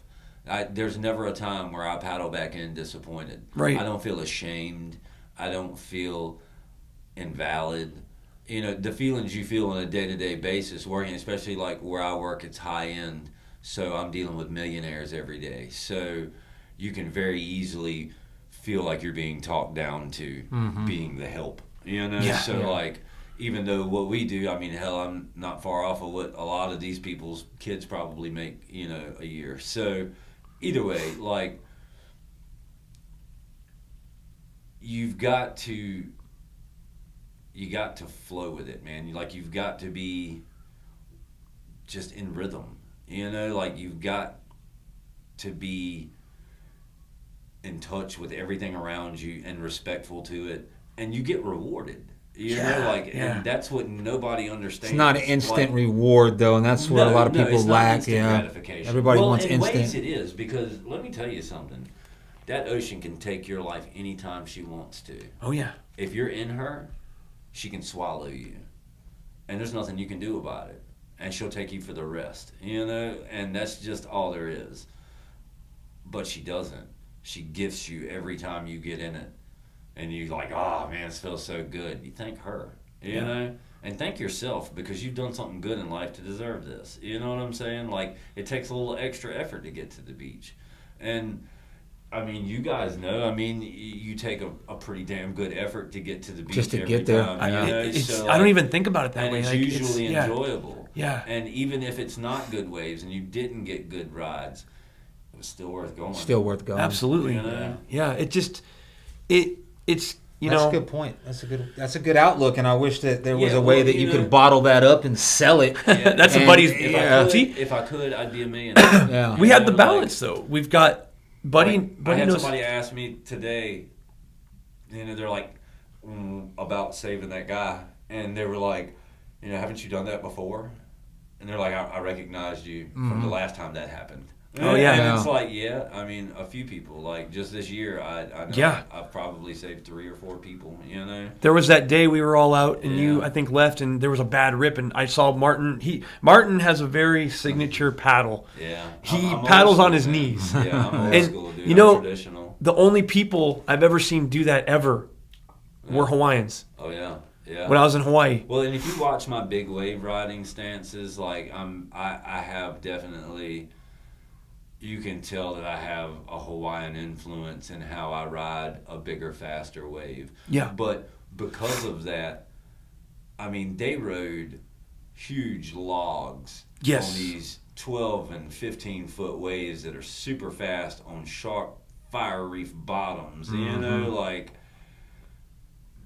they understand that it wasn't about what the board was designed for. It was about how they flowed with it. Yes. And so, like, I've always kind of respected and idolized that. So, like, when it comes to the bigger waves that I ride, like, you really see it bleed through in my style, you know? But a good point on that is I'm going to go in a little bit of history here with Hawaii and surfing. So, a really good book. If you're not familiar, Eddie Aikau was a legendary Hawaiian. Yeah. He was one of the first lifeguards at Waimea Bay. He was a legend. True first waterman. Yeah, true waterman. All around, he was 100% Hawaiian. Eddie Aikau was on they recreated a Hawaiian ship to prove that the Polynesians journeyed from Polynesia all the way to Hawaii.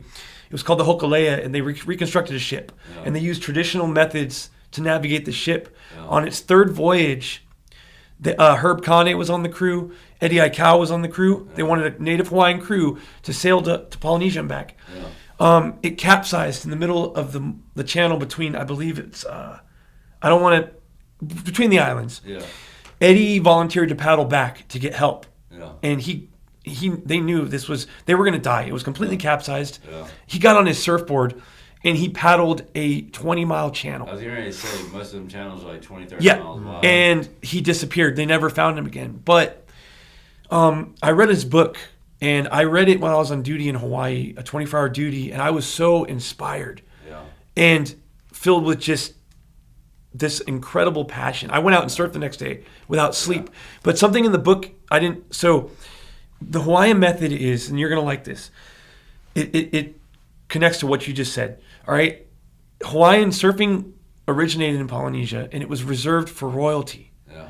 And the Hawaiians' method of surfing was not getting in there and doing crazy stuff. It was respecting the wave and thanking the wave Yeah. and There was a ritual enjoying the dance wave. on the wave. There was and this is the progression of surfing as well. Like, so there's a big problem when these Australians came to Hawaii. They brought shortboarding to Hawaii, Yeah. and they ripped and shredded these waves, and it was really disrespectful. And the even worse part is back in the day when the big money started coming in for these contests, they wouldn't even let Native Hawaiians compete. Wow. There was this guy Rabbit. He was a Australian pro surfer, and there's a documentary on it. He almost got killed, and that's why Tahui was formed, which is a protective gang in North Shore. But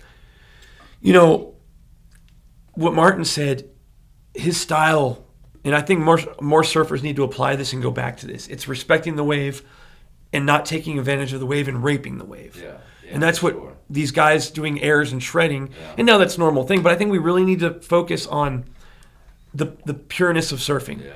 And you're a traditionalist. You only surf a longboard, and you only surf single fin. Yeah, for sure, man. Like, I'm a logger. I'm a logger through and through. I'll be it to the day I die. But, and that's something I did want to touch on is, like, progressive longboarding and traditional logging. Explain progressive and Well, traditional. progressive longboarding is, we've gotten now to where guys are catching airs, Yeah. a lot of really quick turns. Mm-hmm. The boards are now being designed to pretty much do it for them. So there's a lot of, tube action and a lot of stuff that you just didn't used to see. You know what I'm saying? Like, it's more of a fast-paced way of doing things, and I'm not so much into that. Like,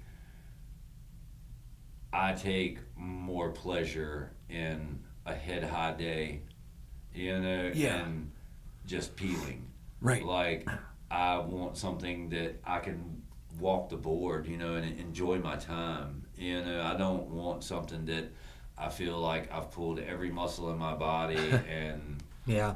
Yeah. and Yeah, like I'm not it's like, down oh with that. God, you're Yeah. beat up off of two waves, but at the same time, like, don't get me wrong, I'm not a slowpoke, like you see it today. I mean, Yeah. I really, yeah, man. but yeah. my thing is like all these, like, and no disrespect to anybody that rides them, but like, the Walden, the the tough lights Oh, and all that. The pop out boards. I really am yeah. not a big fan of taking the dimensions of a beloved board and putting it into a plastic version. You know, like I'm just not much into that. And I know people are going to argue and say, "Oh, it's not fucking plastic." Blah blah blah blah blah. It's Right. tough. It lasts longer. Yeah, it might. But Yeah, but some could say the same thing about fiberglass, though, Martin. And why don't you ride a balsa, like a straight up balsa board? Because fiberglass was looked at the same way when it first came out. Because everybody's riding even balsa. balsa boards were fiberglass. Yeah. I mean, they put a seal coat on it. It might not have been fiberglass, but they put a seal coat. Well, on that's it, the thing. Back to the ancient Hawaiians as well, because they used koa wood, these big planks, and they were flat. They had no rocker, no 130-pound. and they didn't even have fins. You used your back foot as a keel, Yeah. and they felt the same way. And I kind of it. And a lot of guys ask me that, like, a lot of people will catch it and they'll ask me how I do it, like, because like I said, I'm a traditionalist. I paddle on my knees. Yeah. Like when I catch the wave, my feet aren't even on the board. Yeah, we were talking about that earlier And too. people ask me like, how in the world do you catch a wave and your feet aren't even on the board? It's my knees that are on the board. Now that I like, think my about feet it. aren't even touching it. Like I pick myself up off my knees and put my feet on the board. Yeah. I haven't seen you belly paddle on a takeoff ever. Have you seen him paddle? I have. Yeah, Okay. not many Yeah. times. On a takeoff? Yeah. No, on a takeoff. He's always on his knees. Yeah. No. I mean, I'll do it. It all depends on where I'm at, like positioning in the wave. Yeah. man. No, because you caught one on. You knee paddled into a wave, and the other day. I've seen you. And I was like, "Did you go on your knees?" Because I think you traditionally. I've seen you Yeah. ever since you turned your back on Wrightsville Beach and went down to Carolina Beach. I ain't surfed with you a whole lot. Back in the day when you were cool, when you came up to Wrightsville. Yeah, dude. I mean, Yeah. I'm just a part of it. But no, I watch you surf, and I'm not a guy that's going to ask a bunch of questions. Hey, how'd you do that? I just watch. Yeah. And I noticed when we surf at Wrightsville Beach, you do more on the board. When my presence, which has been in the last 3 or 4 months, has been less because I don't like to go down there. Not that I don't like it. It's just a whole lot of reasons. I like where I'm at. Yeah. But you do more on the board when you get on it. You turn. You like doing spinning, walking. Yeah. Than when you're at Carolina Beach. It seems like it's maybe because it's more powerful and Yeah, fast. it's more motivated of a wave, so like, Right. you really have to have your shit together. Yeah. Yeah, you can't fuck that Like wave up. like I mean, you'll catch me on like waist and chest high days. Like I'll take off fin frontwards, and spin the board around and shit. Like I'll goof off some, but even then, when it's usually waist high and actually a decent wave, it's because it's in like fucking 4 inches of water. Yeah. And so like you got to be kind of careful with that. But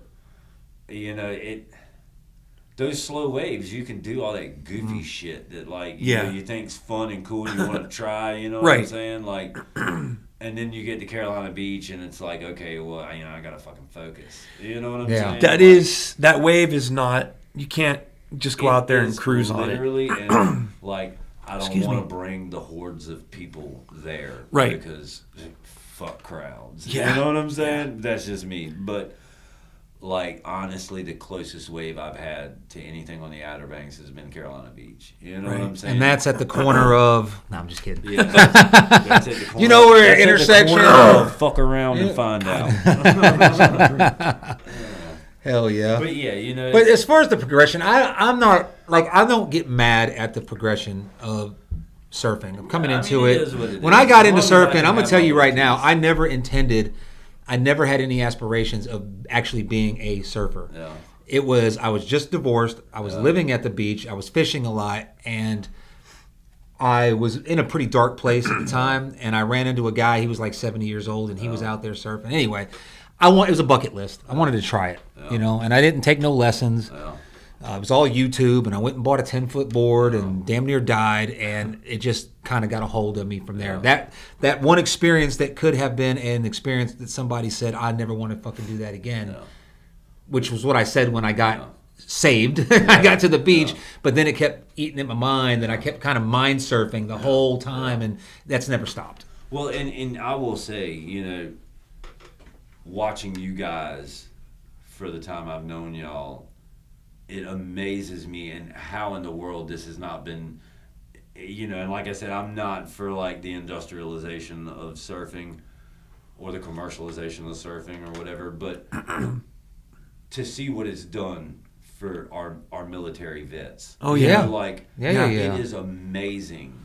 Like, where do you think you'd be if you wouldn't have had surfing in your life? If that ocean wasn't in your life, I don't where know. would you It be? consumes so much of my Isn't it brain that I scary? can't even yeah. And because I'm of it, and we'll go back to it one day, I feel the same way, Yeah. So I understand that feeling of I would be empty and alone without it. Like, It literally- I would be a shell of myself. I try to get, and we started a nonprofit organization, but I'm gonna tell you, for surfing called Operation Shred, and the idea was It's been getting a lot of traffic. trying to get these soldiers. Okay, so when a soldier gets back, and a lot of it, I'm not the vet victim guy. Yeah. I'm the grow the Yeah, fuck up. yeah, Like yeah, grow you some come nuts, home from let's war go. and you want sympathy from your family. You're not going to get it. Yeah. You want sympathy from the guys the people that weren't there because they don't understand, and a lot of guys will tend to. Well, they don't understand. Well, they're not supposed to. That's why you're the fucking soldier. You're the front line. You chose the to. shit. Yeah. No one fucking totally forced you. understand you on that. But I do get it. Yeah. So this is a way that can almost so they go to the VA, and modern medicine is no more herbs, no more breathing, no more meditation, no more. It's all drugs. Yeah. I'm going to give you this, and we're going to try it. And if that don't work, oh, you want to kill yourself? Well, we're going to give you this. This is going to make you more tranquilized, so you don't. And and then that fucks them up, and then they decide I'm not taking these drugs anymore, and then it fucks them up even more because their serotonin's all fucked up. Yeah. So my idea was. Not my idea. I'm not trying to act like I patent this. Yeah. There's actually a Operation Surf, a guy who started that out in California. Yeah. But because the way it helped me and the way it changed my life for the better, healthy, eating right, breathing, everything. And if I could get more of these veterans, the guys that are a little bit worse off than I am. I'm a little bit more.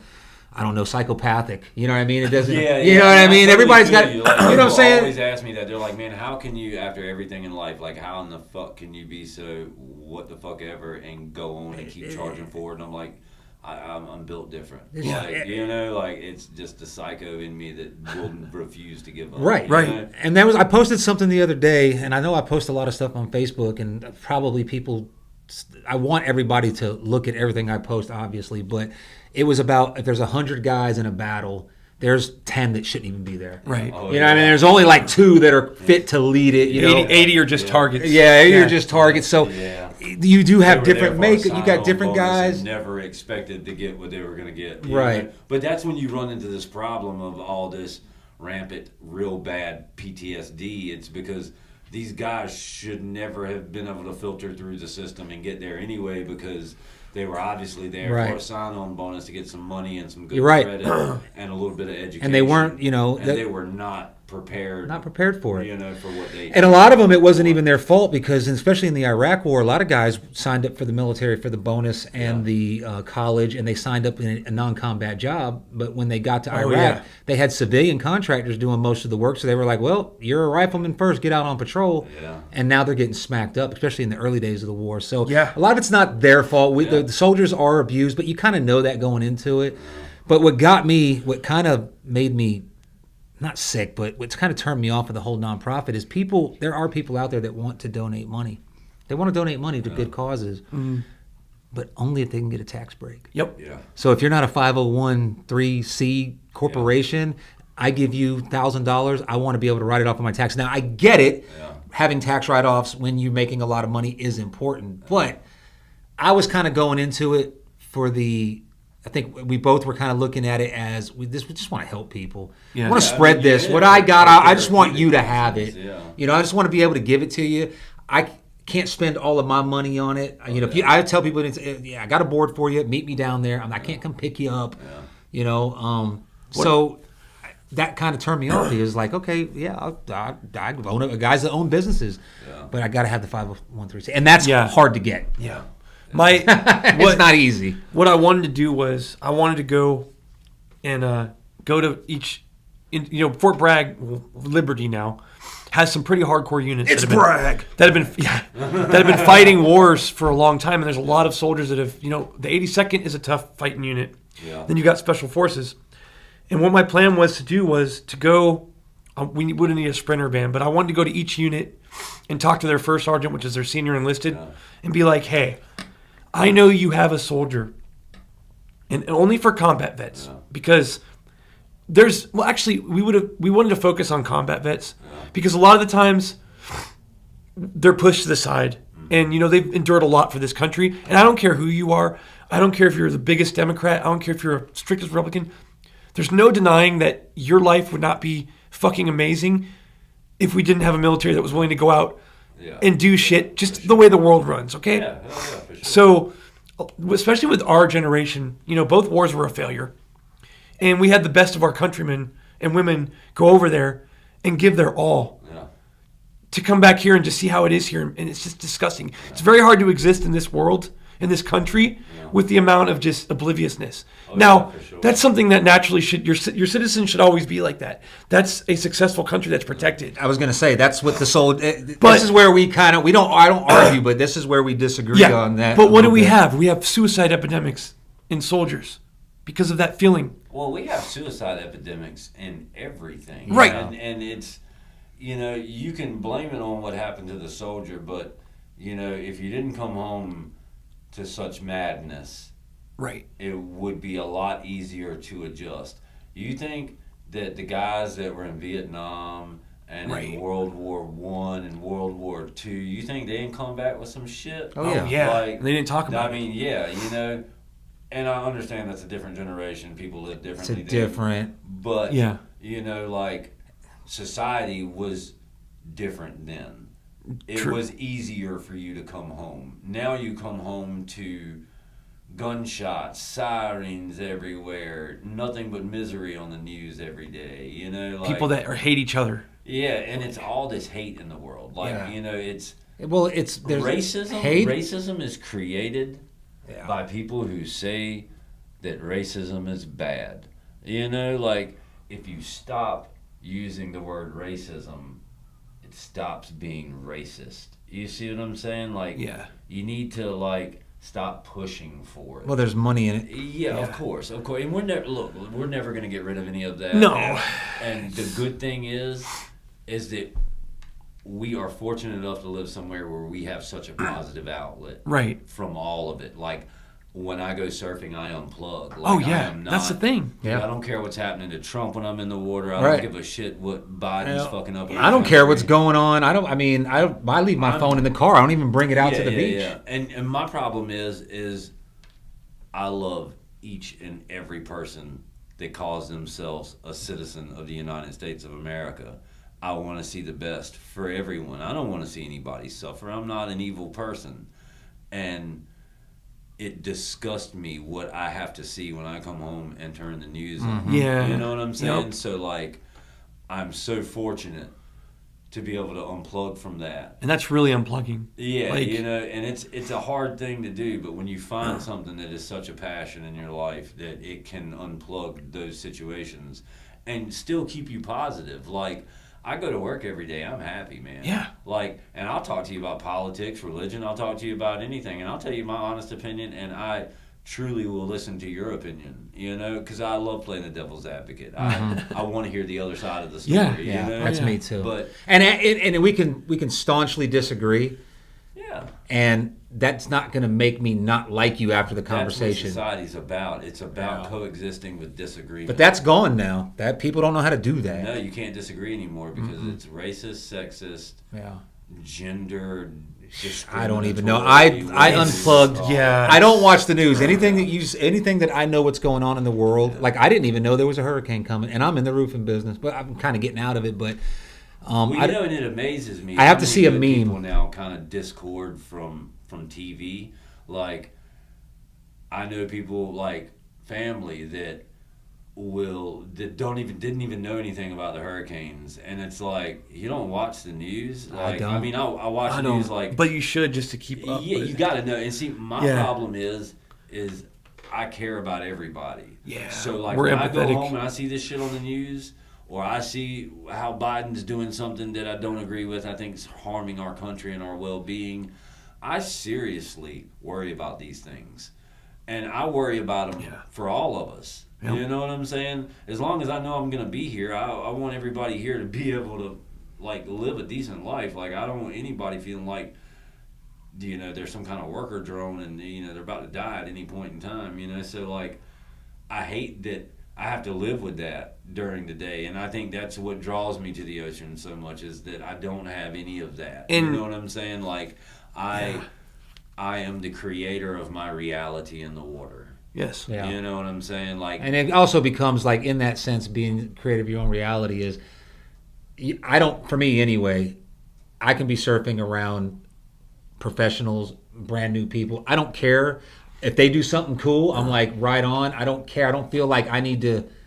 no. I don't feel frustrated that this guy is surfing 10 times better than me, or I missed it. I don't care. Yeah. I'm in my own Yeah. little world there, you know. And You know what makes the best surfers on the break? The guys who don't go out there thinking they're the best surfers on the break. yeah, You know, like, I enjoy myself every time I'm out there, and it always works great. You know, like I push myself to do different stuff even to this day. Like, I mean, people think longboarding something easy, you get it and you got it. You know, like, there's still shit that I try that I'm still learning stuff on. Like, and it's not that it's a move that is labeled like it's my style. Right. It's something I'm going to do. You know what I'm saying? And there's no trick name for it, and there's nobody else that's duplicated it because it's my flow. Right. You know? And it's my channel, and I'm doing what I want. You know? And I give credit to every surfer I see as well, because just being a surfer, going out into the ocean further away from shore than a comfortable distance, it takes a lot. Yeah. It took me years when I was young, and before I learned to really go out in the back. It took me so long to get over. First of all, I still don't like to go by myself. Yeah. I don't like being out there by myself. Sometimes I do.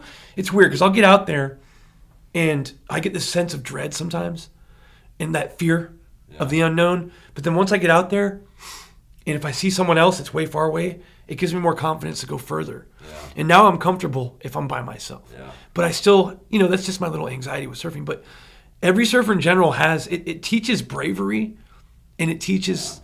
For sure. Yeah, toughness, because, like I said, even these resilience. little resilience. I think even now, every time, I think we talked about this before. Every time I get driving over the bridge, especially, a lot has to do with I'm up at 4 o'clock in the morning. We're driving 2 hours.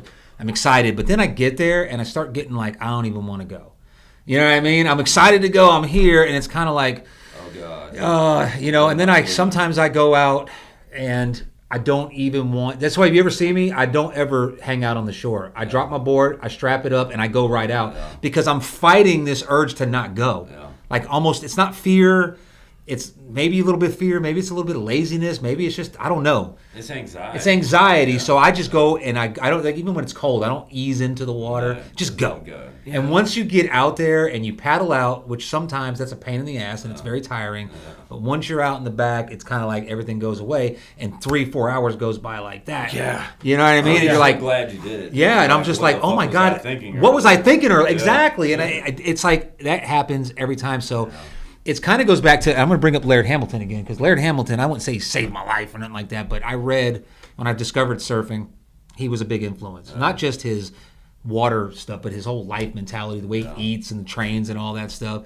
But having a mission, like I'm a guy that has to have a mission. Okay, I have to. And by mission, I mean I have to have something to do, something that's going to make me go burn testosterone. So when I'm sitting in the bed in my mental man cave, as it's been called in some psychologists, where a man can watch TV and be thinking about nothing. Yeah.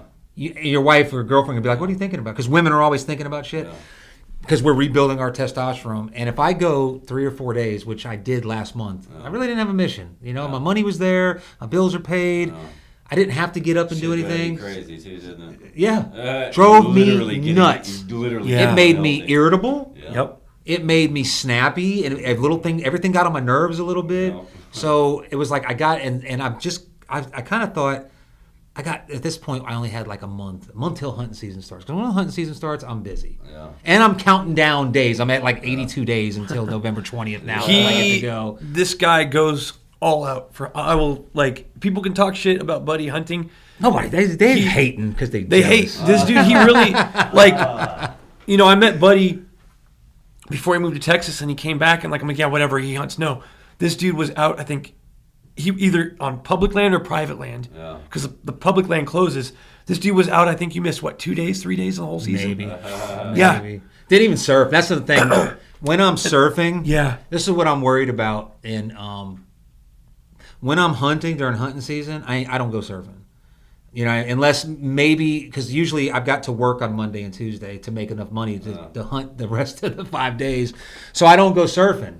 I don't know how you do it. Yeah, I think I went like 4 times during the season last year, but I'll go to the shooting range and pop shit off if I got to. I'm going surfing. Yeah. Yeah. I just can't. I mean, there's just I'll something find about. possums at Greenfield Look, Lake and I can go out like 3 hours early because I'm gonna go scout an area. Yeah. But once I get out there, I just want to get in the fucking tree. Yeah. I want that opportunity, And as soon as that deer dies, I don't even want to do anything else. I just want to go back up and do it again. Yeah. So I'm very addictive in that, and it gives me a sense of.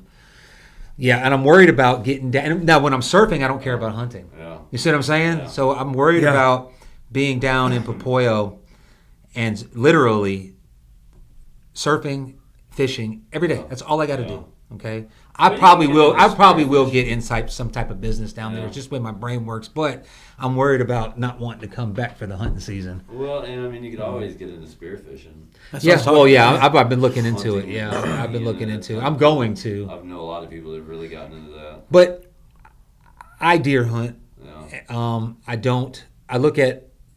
I use the same reference with boogie boarding. I joke about it because it's fun to joke on, but I don't want to do it. It's like turkey hunting. I don't want a turkey hunt. I've done it. It doesn't turn me on. I like deer hunting. gotcha. I don't like squirrel hunting. Yeah. I don't like pig hunting. I like hunting deer.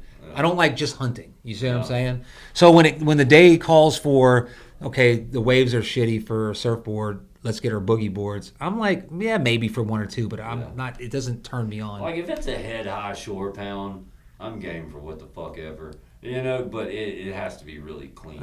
Yeah. Like I'm not gonna go for just closeouts on shore. Right. Like it better be lining up on shore. But just to Yeah. go out and boogie board, Like, or you even don't a short really- board, it's you not don't something really I want to see put me, the like even like now I don't go to the beach to go swim. right. Like now I will go and go look for shells or something, and I might jump in the water then if I'm hot. But like I'm not one of them ones. If I go to the beach and I'm not surfing, I'm cleaning the beach up. Like I'm not. Why'd you go kayaking Sunday? That was a really good day to surf. Was that got to spend time with Mama? Yeah, like Gotta do what she wants to do sometimes. I kind of really wanted to see what the backside of the island was doing. Okay. And it's so crazy how that island is made. Like it's literally got a spot in the river that when it's low tide, you can walk 3/4 of the way, and then it's just a channel dredged in it, and then you can walk the other amount all the way to the mainland. Like it literally, like you have to get out your kayak and drag your kayak across it in low tide. Like it was just amazing. Where was that at? Like if you go to like the state park, like okay, so if you go down, is it Dowdy? I don't know. I'm not familiar It's with Topsail, it. right? No, it's south. No. Oh. It's Carolina Beach. Yeah. Yeah. Oh, that's where you went kayaking. Yeah. Oh, okay. I thought you went to Topsail. I took the backside. I Gotcha. Like we literally paddled the backside of Carolina Beach. Oh, You know wow. what I'm saying? From the inlet, yeah. Yeah. Yeah. On like the Snows Cut Inlet Wow. right there at the marina. Okay. And went all the way around. And like there's some cool sand dune structures in there and stuff. That tree was Just amazing. exploring- Yeah, man, a lot of uprooted trees. It's just really, really pretty. Yeah. And just a good escape, you know what I'm saying?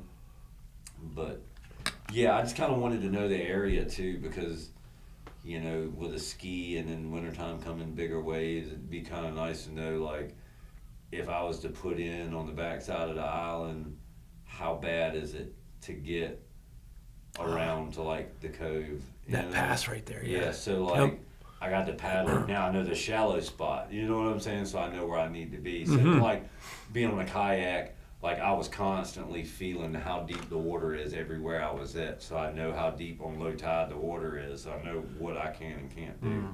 So like it's basically like hunting. I was just scouting my Gotcha, transportation route. Yeah. Like it's getting ready to get wintertime and I want to know a good positive route to get that ski out.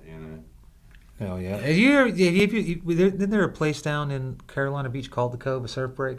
That's pretty famous. Yeah, that's not Carolina Beach, but I'm not going to give it away. Yeah. That's a very sacred spot. Yeah. Like there's definitely a place there that has that name, but it's it's not really Carolina Beach. Something about that spot too. If anyone listening, because I know you posted on the main Wilmington page, so a lot of people know about it. Really, don't go there unless you're invited there. That's the one spot. Yeah, you know, honestly. Fuck that. I'm going next week. Let's But go. also, you can't mess up there either. Well, I'm going to tell you, most people go out there and about the fifth fucking fin they see, they're like, Oh, never mind. I ain't going. they're like, I'm not about There's a this, picture I have that my buddy. black tip. There was that was a tiger. Was it a tiger? Yeah, it was a tiger. Right under the dude dropping on a wave. I'm good. Y'all can have it. I was fitting to go out But- there like, don't tell me that. It's But, also here's my thing. Like my whole plea to the people, if anybody on the Wilmington Surf page is listening or watching this, like, I'm not being disrespectful, but know your skill set. yes, absolutely. Like, I don't care that you're in the same break as me. Just don't get in my way. Right. And if you get in my way, know what to do to try to get out of my way. Or apologize if you do it on accident. You know, I would say this, and I watched that shit on the damn people going back and forth on that page about this and that. Like, always, if you don't know the person, give them the benefit of the doubt. Yeah. And one thing that I do, and it works, is if I'm at Crystal Pier, okay, and there's people around me I don't know, and I just met them, hey, how you doing? And we're talking about whatever, and then a wave's coming. I'll start to go into it and be like, I'm going to go right. Yeah. Okay? And the other guy he's like, well, I don't know, but maybe he's like, they pick up on that. He's like, oh shit, I'll go left. Yeah. And then, or I'll look at a guy and we'll both turn into the wave, and I'll be like, guy, you take that, I'll take the next one. That is, what do you call it when it spreads? It's contagious. Yeah. And next thing you know, there's 4 or 5 guys never met each other, and now they're in sync. They're like, hey, that one, you gonna take that? I'll go right. And it happened Sunday when I was out there. Nobody was even talking to each other at this point because the separations were pretty good. So you had about 5 minutes in between sets. Yeah.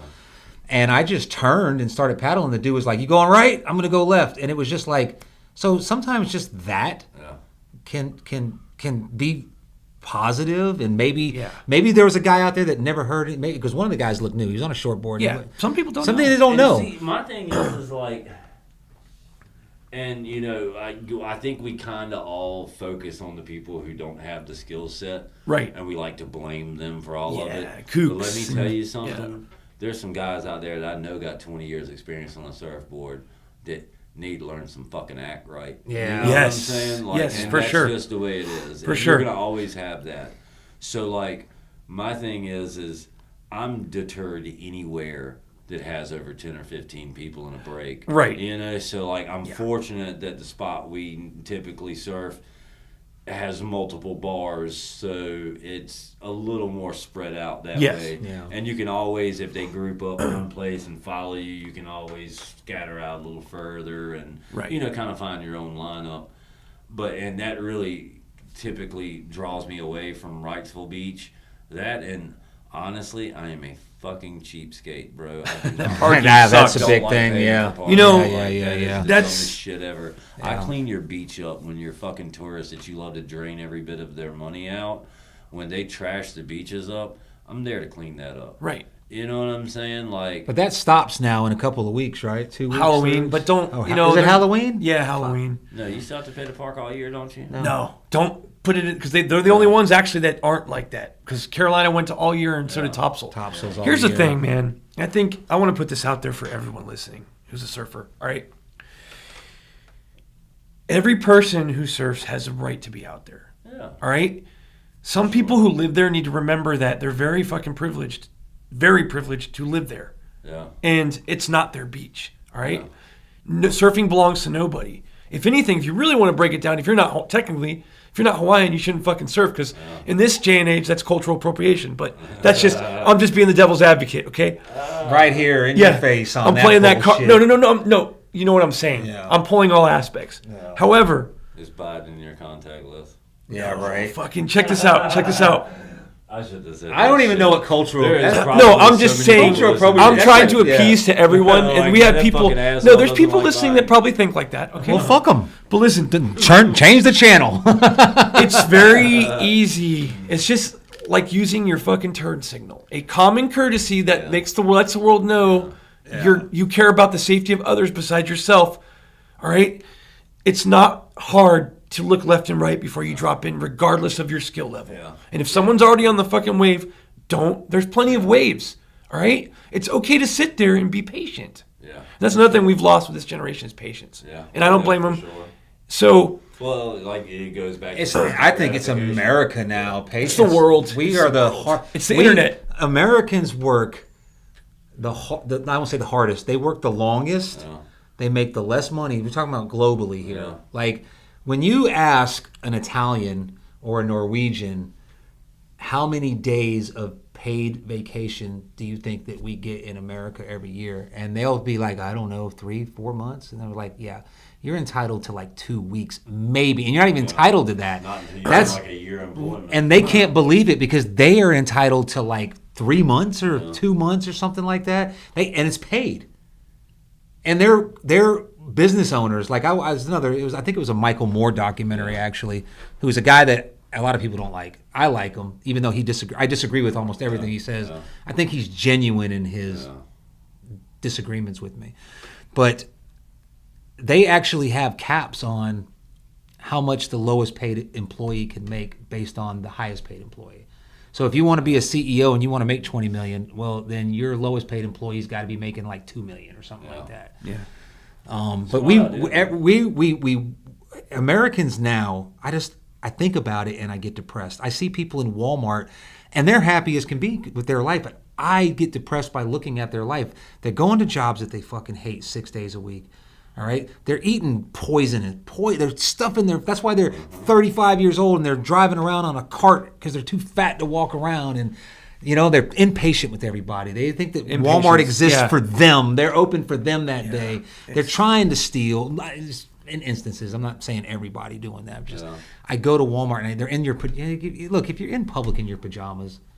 In Walmart in your pajamas, you're not feeling too good about yourself. That's just the way I think. That's my. Yeah, for sure. You know what I mean? Like, Well, nobody has time to feel good about themselves anymore. Yeah. And why should they? Because unless you buy this, or this, Right. you shouldn't feel good right, about yourself. right.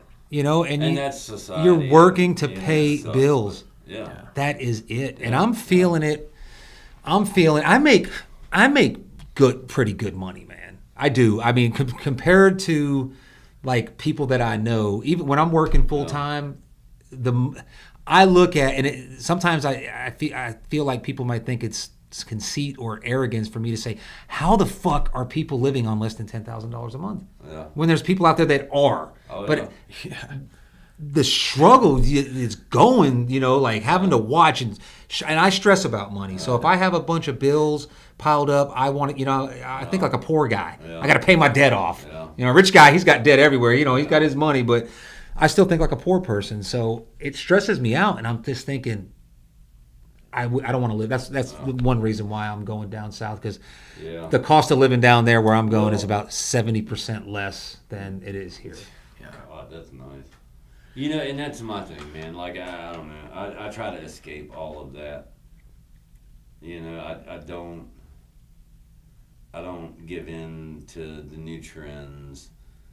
I don't give in to the keeping up with the Joneses, is what they used to say. Yeah. I don't. Man, I'm my own. I don't know. You person. got cool shit. You got a cool surfboard. Yeah, but I mean, I got cool shit that fits me. Yeah. You know what I'm saying? Like, it's me. Like, can't help I had to fucking buy it because I don't know how to fucking make it. You know what I'm saying? But like that Bing came to me from karma. Yeah. Like That was, matter of fact, when you posted the pictures of you doing the wax job, I thought you were selling it, and I think I looked at Jody and was like, "Oh, I'm buying it. No, he ain't gonna sell that. I'm buying it." Yeah. No, I did. You know what though? Like, we talked about this too. If I'm gonna pay that much money, the Continental, it's like $1,600, Yeah. $1,400. I'll just take it to a local shaper. and pay And see, him. and that's- It's still going to cost $1,000, $1,200. You know what I'm saying? But at least yeah. it's mine. Like my board underneath all the fiberglass has got my name on it. Yeah. And it's like a local business type of thing. That's where Yeah, and I'm very supportive of the local shapers doing stuff like that, and kind of mimicking the boards. I just hope that all of them do it with a little style of their own. Yeah. I think if you're going to be a shaper, I don't think want- they. Yeah, I don't want My shaper, the guy I use, he's I don't doing all want a types of board funny from shit another now. shaper. It can be the same dimensions, but I don't want that board to look the same. Be a as carbon copy of another the one. board that I've got. You know what I'm saying? Like I want it to have some kind of signature style to it, whether it be a bat wing tail or a tucked rail or a different style of step deck, a little deeper or whatever the fuck it may be. I just want it to be different. But like I can honestly say that I have rode local boards my entire life. Yeah. And this is like that being the first like expensive board that I've ever had. And I mean, I guess now the boards that I've had are probably worth a lot of money, but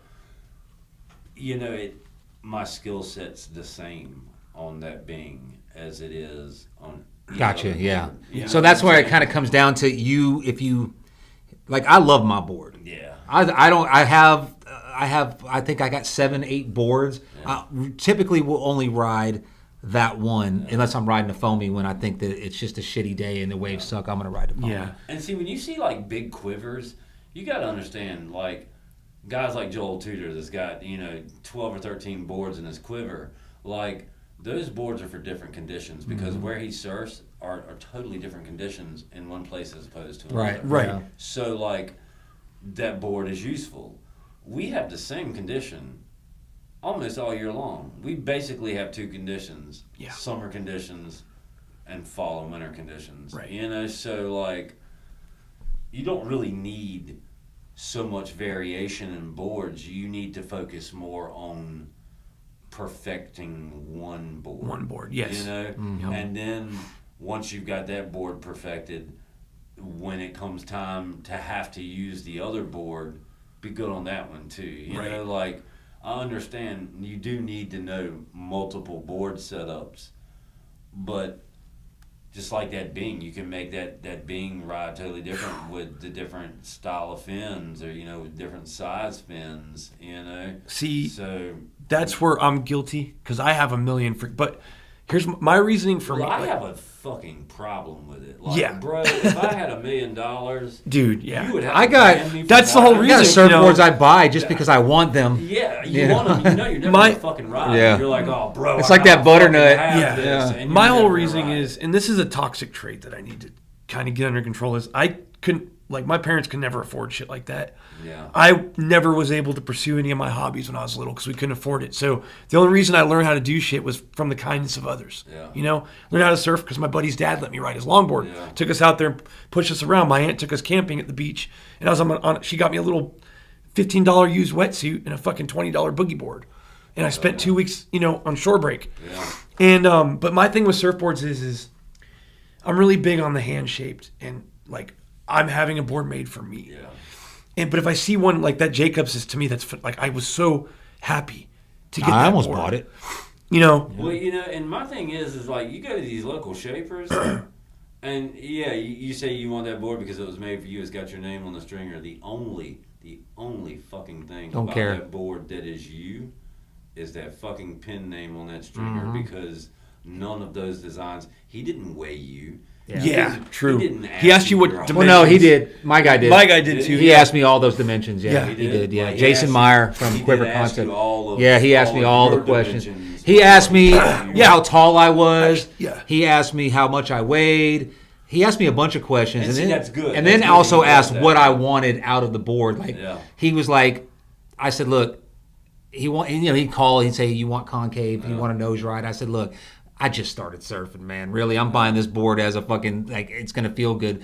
So I left it all up to him. So he did ask all those questions. Yeah. So Well, that's good. But I would say to Yeah. you in that concept, you said you need to work on it. I don't think you need to work on shit. Do whatever Well, makes you I mean, happy. I have my- Maybe like because dude, the only reason I don't is because I have banned myself off of Facebook. You always ask me why I got that butternut sitting on the wall and I never ride it. It's because I know it's there and it's mine and You I like love it, it. yeah. and I have That's come to why, the so- conclusion at my age that it's more feasible for me to spend a lot of money on 3 boards than to spend a lot of money on 10.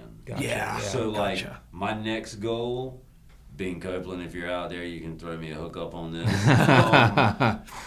I really want a Continental and like a 9.8. yeah. You know, I want a tanker. So that'll probably be my next venture. Will be the Continental. Speaking I of- have a levitator, you know, so I want its bigger brother. You know?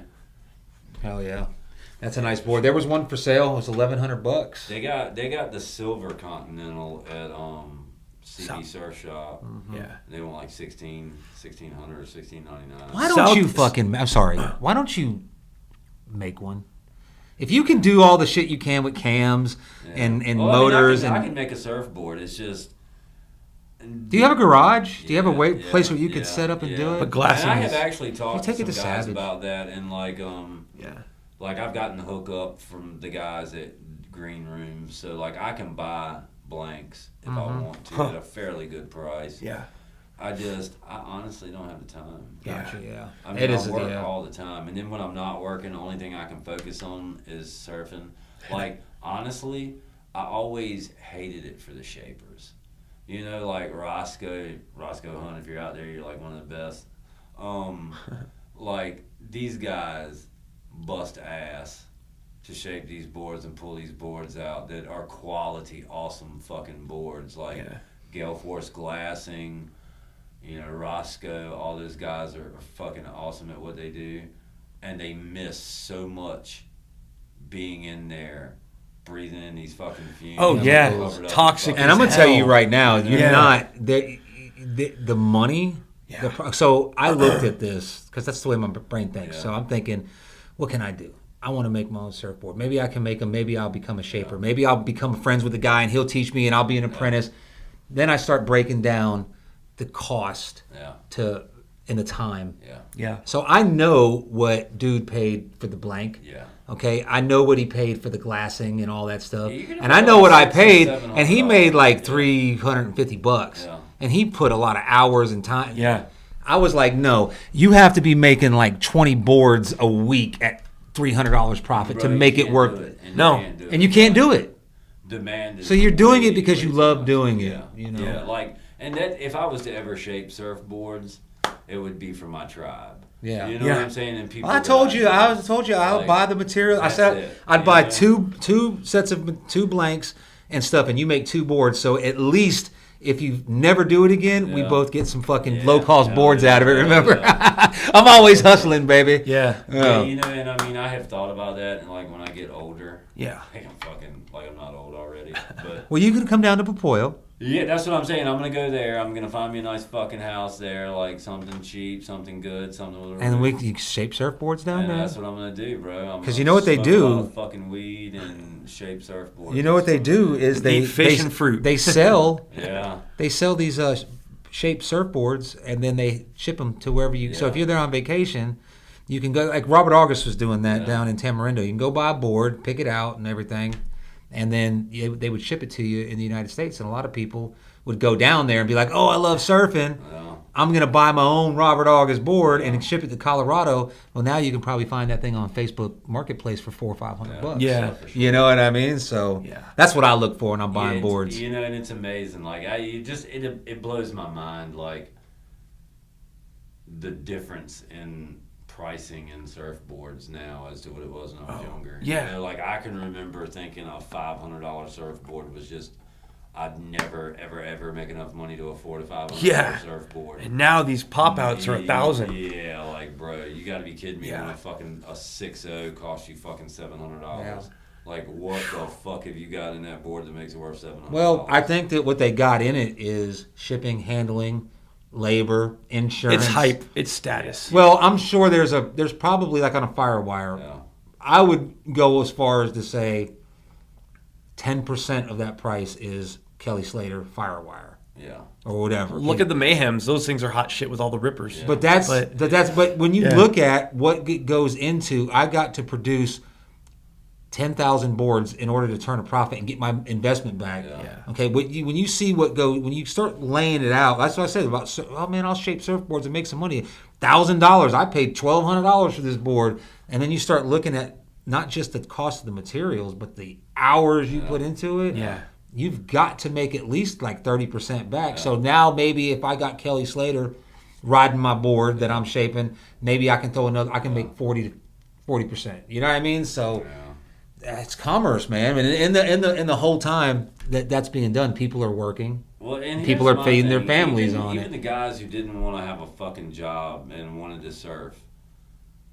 Why did you have to use surfing as your tool to survive? Like, motherfucker, survive off of anything else. Survive off of doing research. Because that made it so out You know what of I'm saying? Like, yeah. That's my whole thing about it. It It's kept them like, connected to it. you But look at the know, but innovation still- that came out of it. Yeah, but it's gone of too that, far. Because of that, the innovation that has come out of surfing. You know, a guy Yeah, like and Laird then- Hamilton. I'm not really into it, but foiling is pretty Yeah. fucking dope looking. You know what Yeah, I mean? you know, and I mean, I guess it's just, I don't know. Like, I mean, I look at it like. So my personal honestly, feeling is I agree with a you. board from the '60s made by Dewey Weber. I will go out there and ride it just as fucking good as I ride my newer model being levitated. Yeah. You know what I'm saying? It's like style. It's the same fucking thing. Like, and I enjoy it just as fucking much. You know, and that's just me. Yeah. And there's millions of people who surf who have different opinions. Yeah. So I totally understand that, and I get it. But in my little section, my little slice of life, like, I keep it traditional. Yeah. I'm gonna listen to the Doors before I paddle out. You know, like I'm gonna have Riders on the Storm playing in my head as I'm paddling. You know, like I'm old school. I'll always be old school, but I also, in the glory of that, have old school values, and that shit is dying, bro. Yeah. Like, there's not many traditional longboarders out there anymore. They really know it, you know, and like know the history of it and know what to respect about it. Like, Yeah. not just, oh, I longboard, yeah, I have respect for it. Like, to know some of the history, That's- you know, and to like keep that style going. Like, you look at pictures of me paddling and then go watch a video of Bing and Skip Fry and guys like that paddling. You watch me on a wave, you watch how their backs were arced. You look at how my back's arced. Like, it's almost mimicked, you know? And we're going to lose those styles if we don't keep it going. Right. You know what I'm saying? And so that's why I have kept it going. And I've, believe it or not, I've had that mindset towards it since the first year of surfing when I was a little tiny kid. Like, I knew then that this was my calling and I was always going to ride the way I was taught and nothing was going to change that. Right. And I was going to use the way that I ride to challenge any wave that was going to come my way. Wow. And so I did it that way. And after many a time of getting my fucking ass whooped, I figured out my rhythm. And when I figured out my rhythm, it was, come on, let's go from there. And I have been nothing but happy with it ever since. Here we are 30 fucking years later. 30 fucking years. And you know, and I'm I can still attest. loving it. I can attest today, because today I saw. You know, I had doubt in my mind. Yeah. I don't. You know, we've been hanging out. Yeah. But I was thinking, I'm like, man, I'm really wondering, because like Buddy and I talk. I've seen it in Hawaii with the longboarders. Yeah. But Buddy and I'm like, Buddy, you got to get a shorter board, man, because one day you're not gonna be able to paddle out. Yeah. But today I got to give Martin props, because he freaking dude. Like, I witnessed it with my own eyes of you when we went out there. Remember I asked you. Yeah. I was like, yo, dude, are you sure? I felt like an asshole. Yeah. But I asked him, I was like, yo, bro, I mean, I was like, that's pretty fucking big wave, and the way it's closing for a I longboard. just laughed. And he's like, yeah, come on, man. He's like, and he went out there, and he fucking, sure enough, nothing changed. Like, No, I mean, and you're I still was- riding it like I a was the longboard. same- yeah, and I was it was the same style as if it was fucking knee high. Yeah. You know what I'm saying? Like, I still utilize the fundamentals of traditional logging even on head high days. And then, You know, and it can be done, and people don't think that shit. People I- they don't believe. I don't it. understand why. Of course, coming into it last year, really like new, you know. Yeah. So you learn from everybody. I would always question that. Like, what do you? I see people do it all the time. Like, shit. 50, 60 years ago, they didn't have, or 70 years ago now, we're getting older, they didn't have no choice. Yeah. You know what I mean? They only had long boards. Mini, they didn't the have mini short mouths, boards. and then, then they got the short board and was like 8-foot boards, Yeah. you know? So Then they had fins. What's that? David Nuua?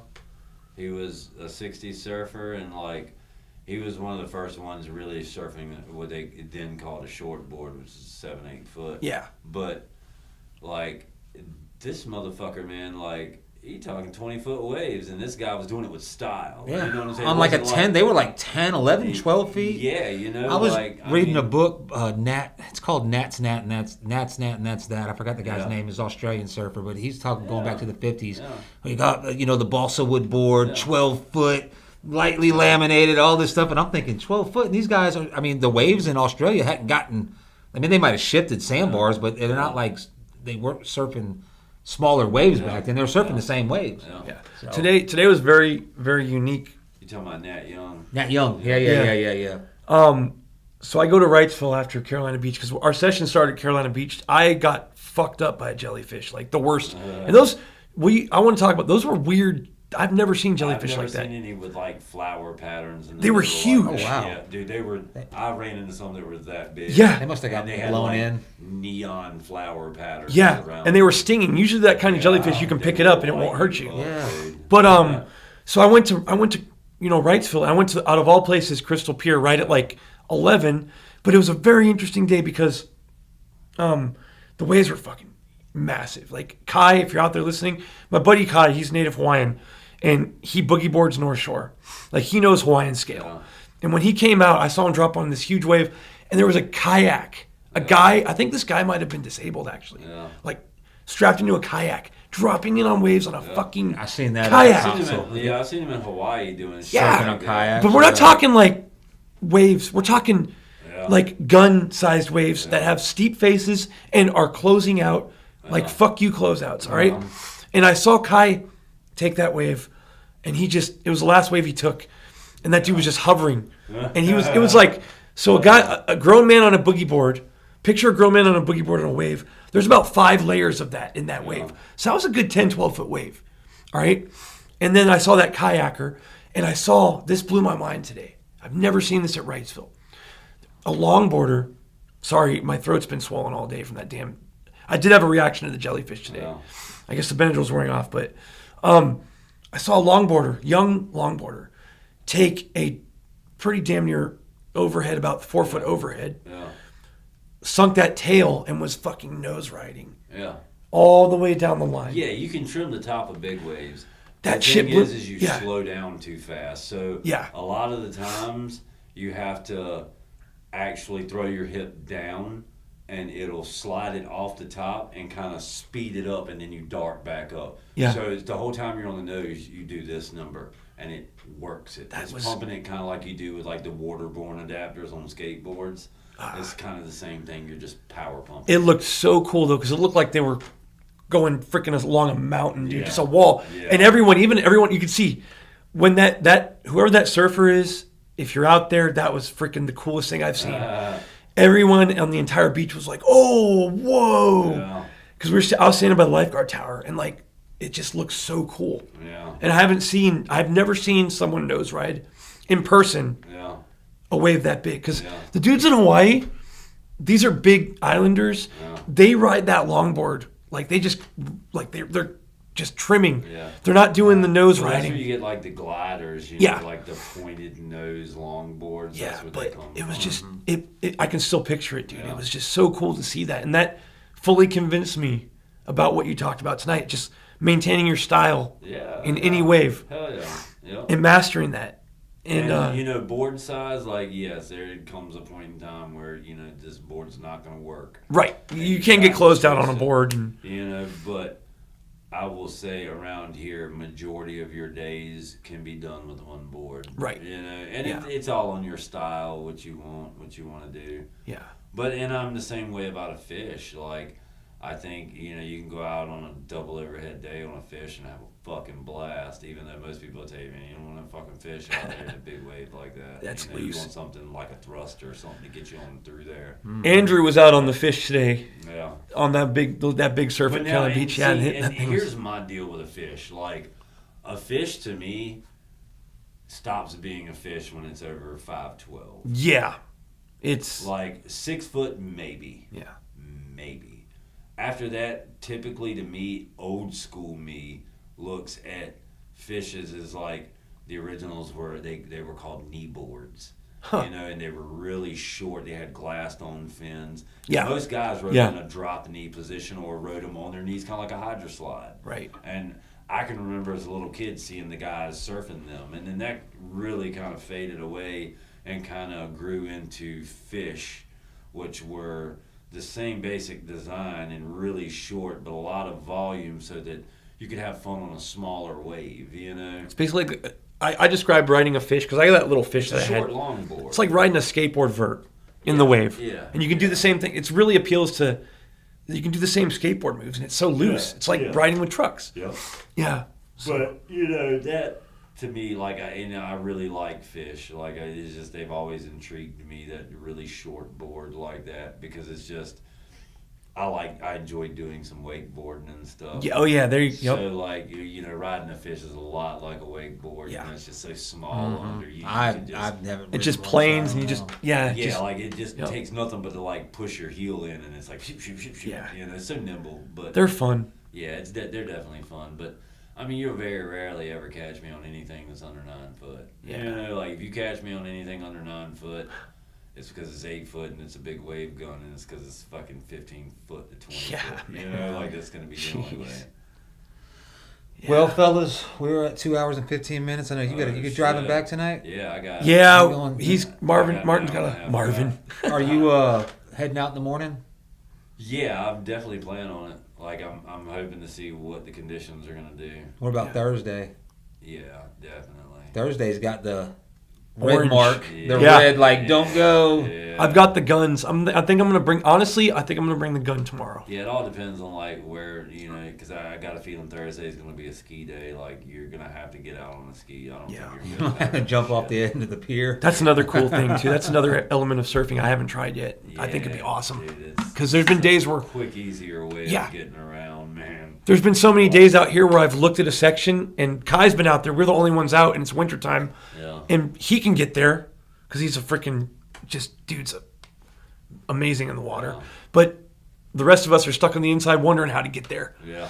And if I could get there, I could definitely surf that wave. But getting there is the hard part. Getting there is the hard Unless you part, jump off man. the pier. Yeah, Yeah. for sure. But Martin, man, dude, it's been amazing. Thank you for coming Yeah, on, man, and for sure, this for sure. we'll have you back if you want to come back. Yeah, Absolutely, hell yeah, for because sure, man. you inspire me a lot, man. So thank you. I appreciate it. And man. Like I said, I want everybody to have their own rhythm, and I want all of our rhythms to be able to sync up, and I would love to see a lineup of people who are all enjoying themselves, who aren't worrying. Yeah. You know, Hell like yeah. that to me makes it all worth it. You know. Yeah.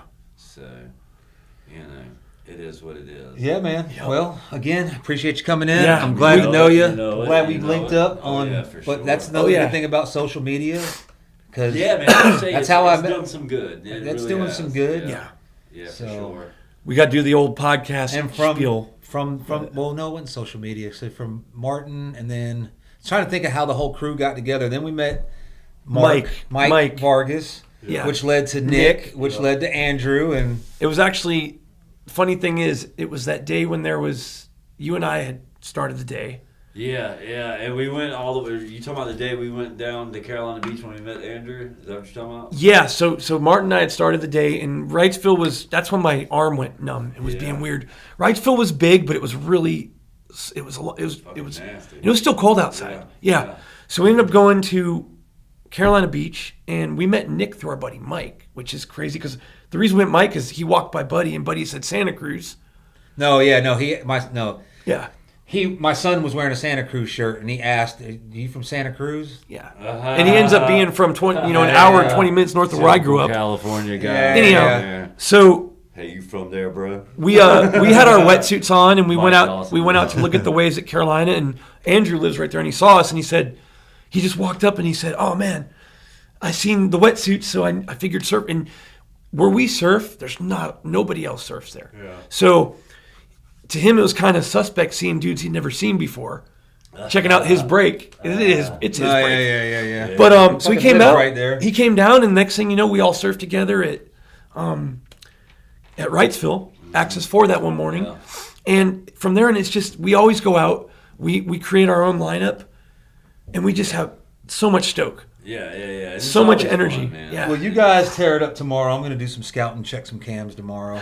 Got a Yeah. little bit of work to do. I'm trying to make as much Hutton. money. Yeah. You know, I always had this plan. I'm going to go down there with this much cash so I can buy a car and all that. And it's, you know, life gets in the way. So I'm trying to stack some money before I go. But you guys, you know, I'm saying this on air, but you're always welcome to come down there. I'm Yeah. hoping. I'm trying to You get know everybody I'm- I know to come, man. Like, Yeah. you know I'm coming. My buddy I'm Dunn, coming. just got his 100 pennies, reached the promised land from the VA. I'm like, let's go, man. Retire, let's go. But all right, peace out, y'all. Yep. Yep.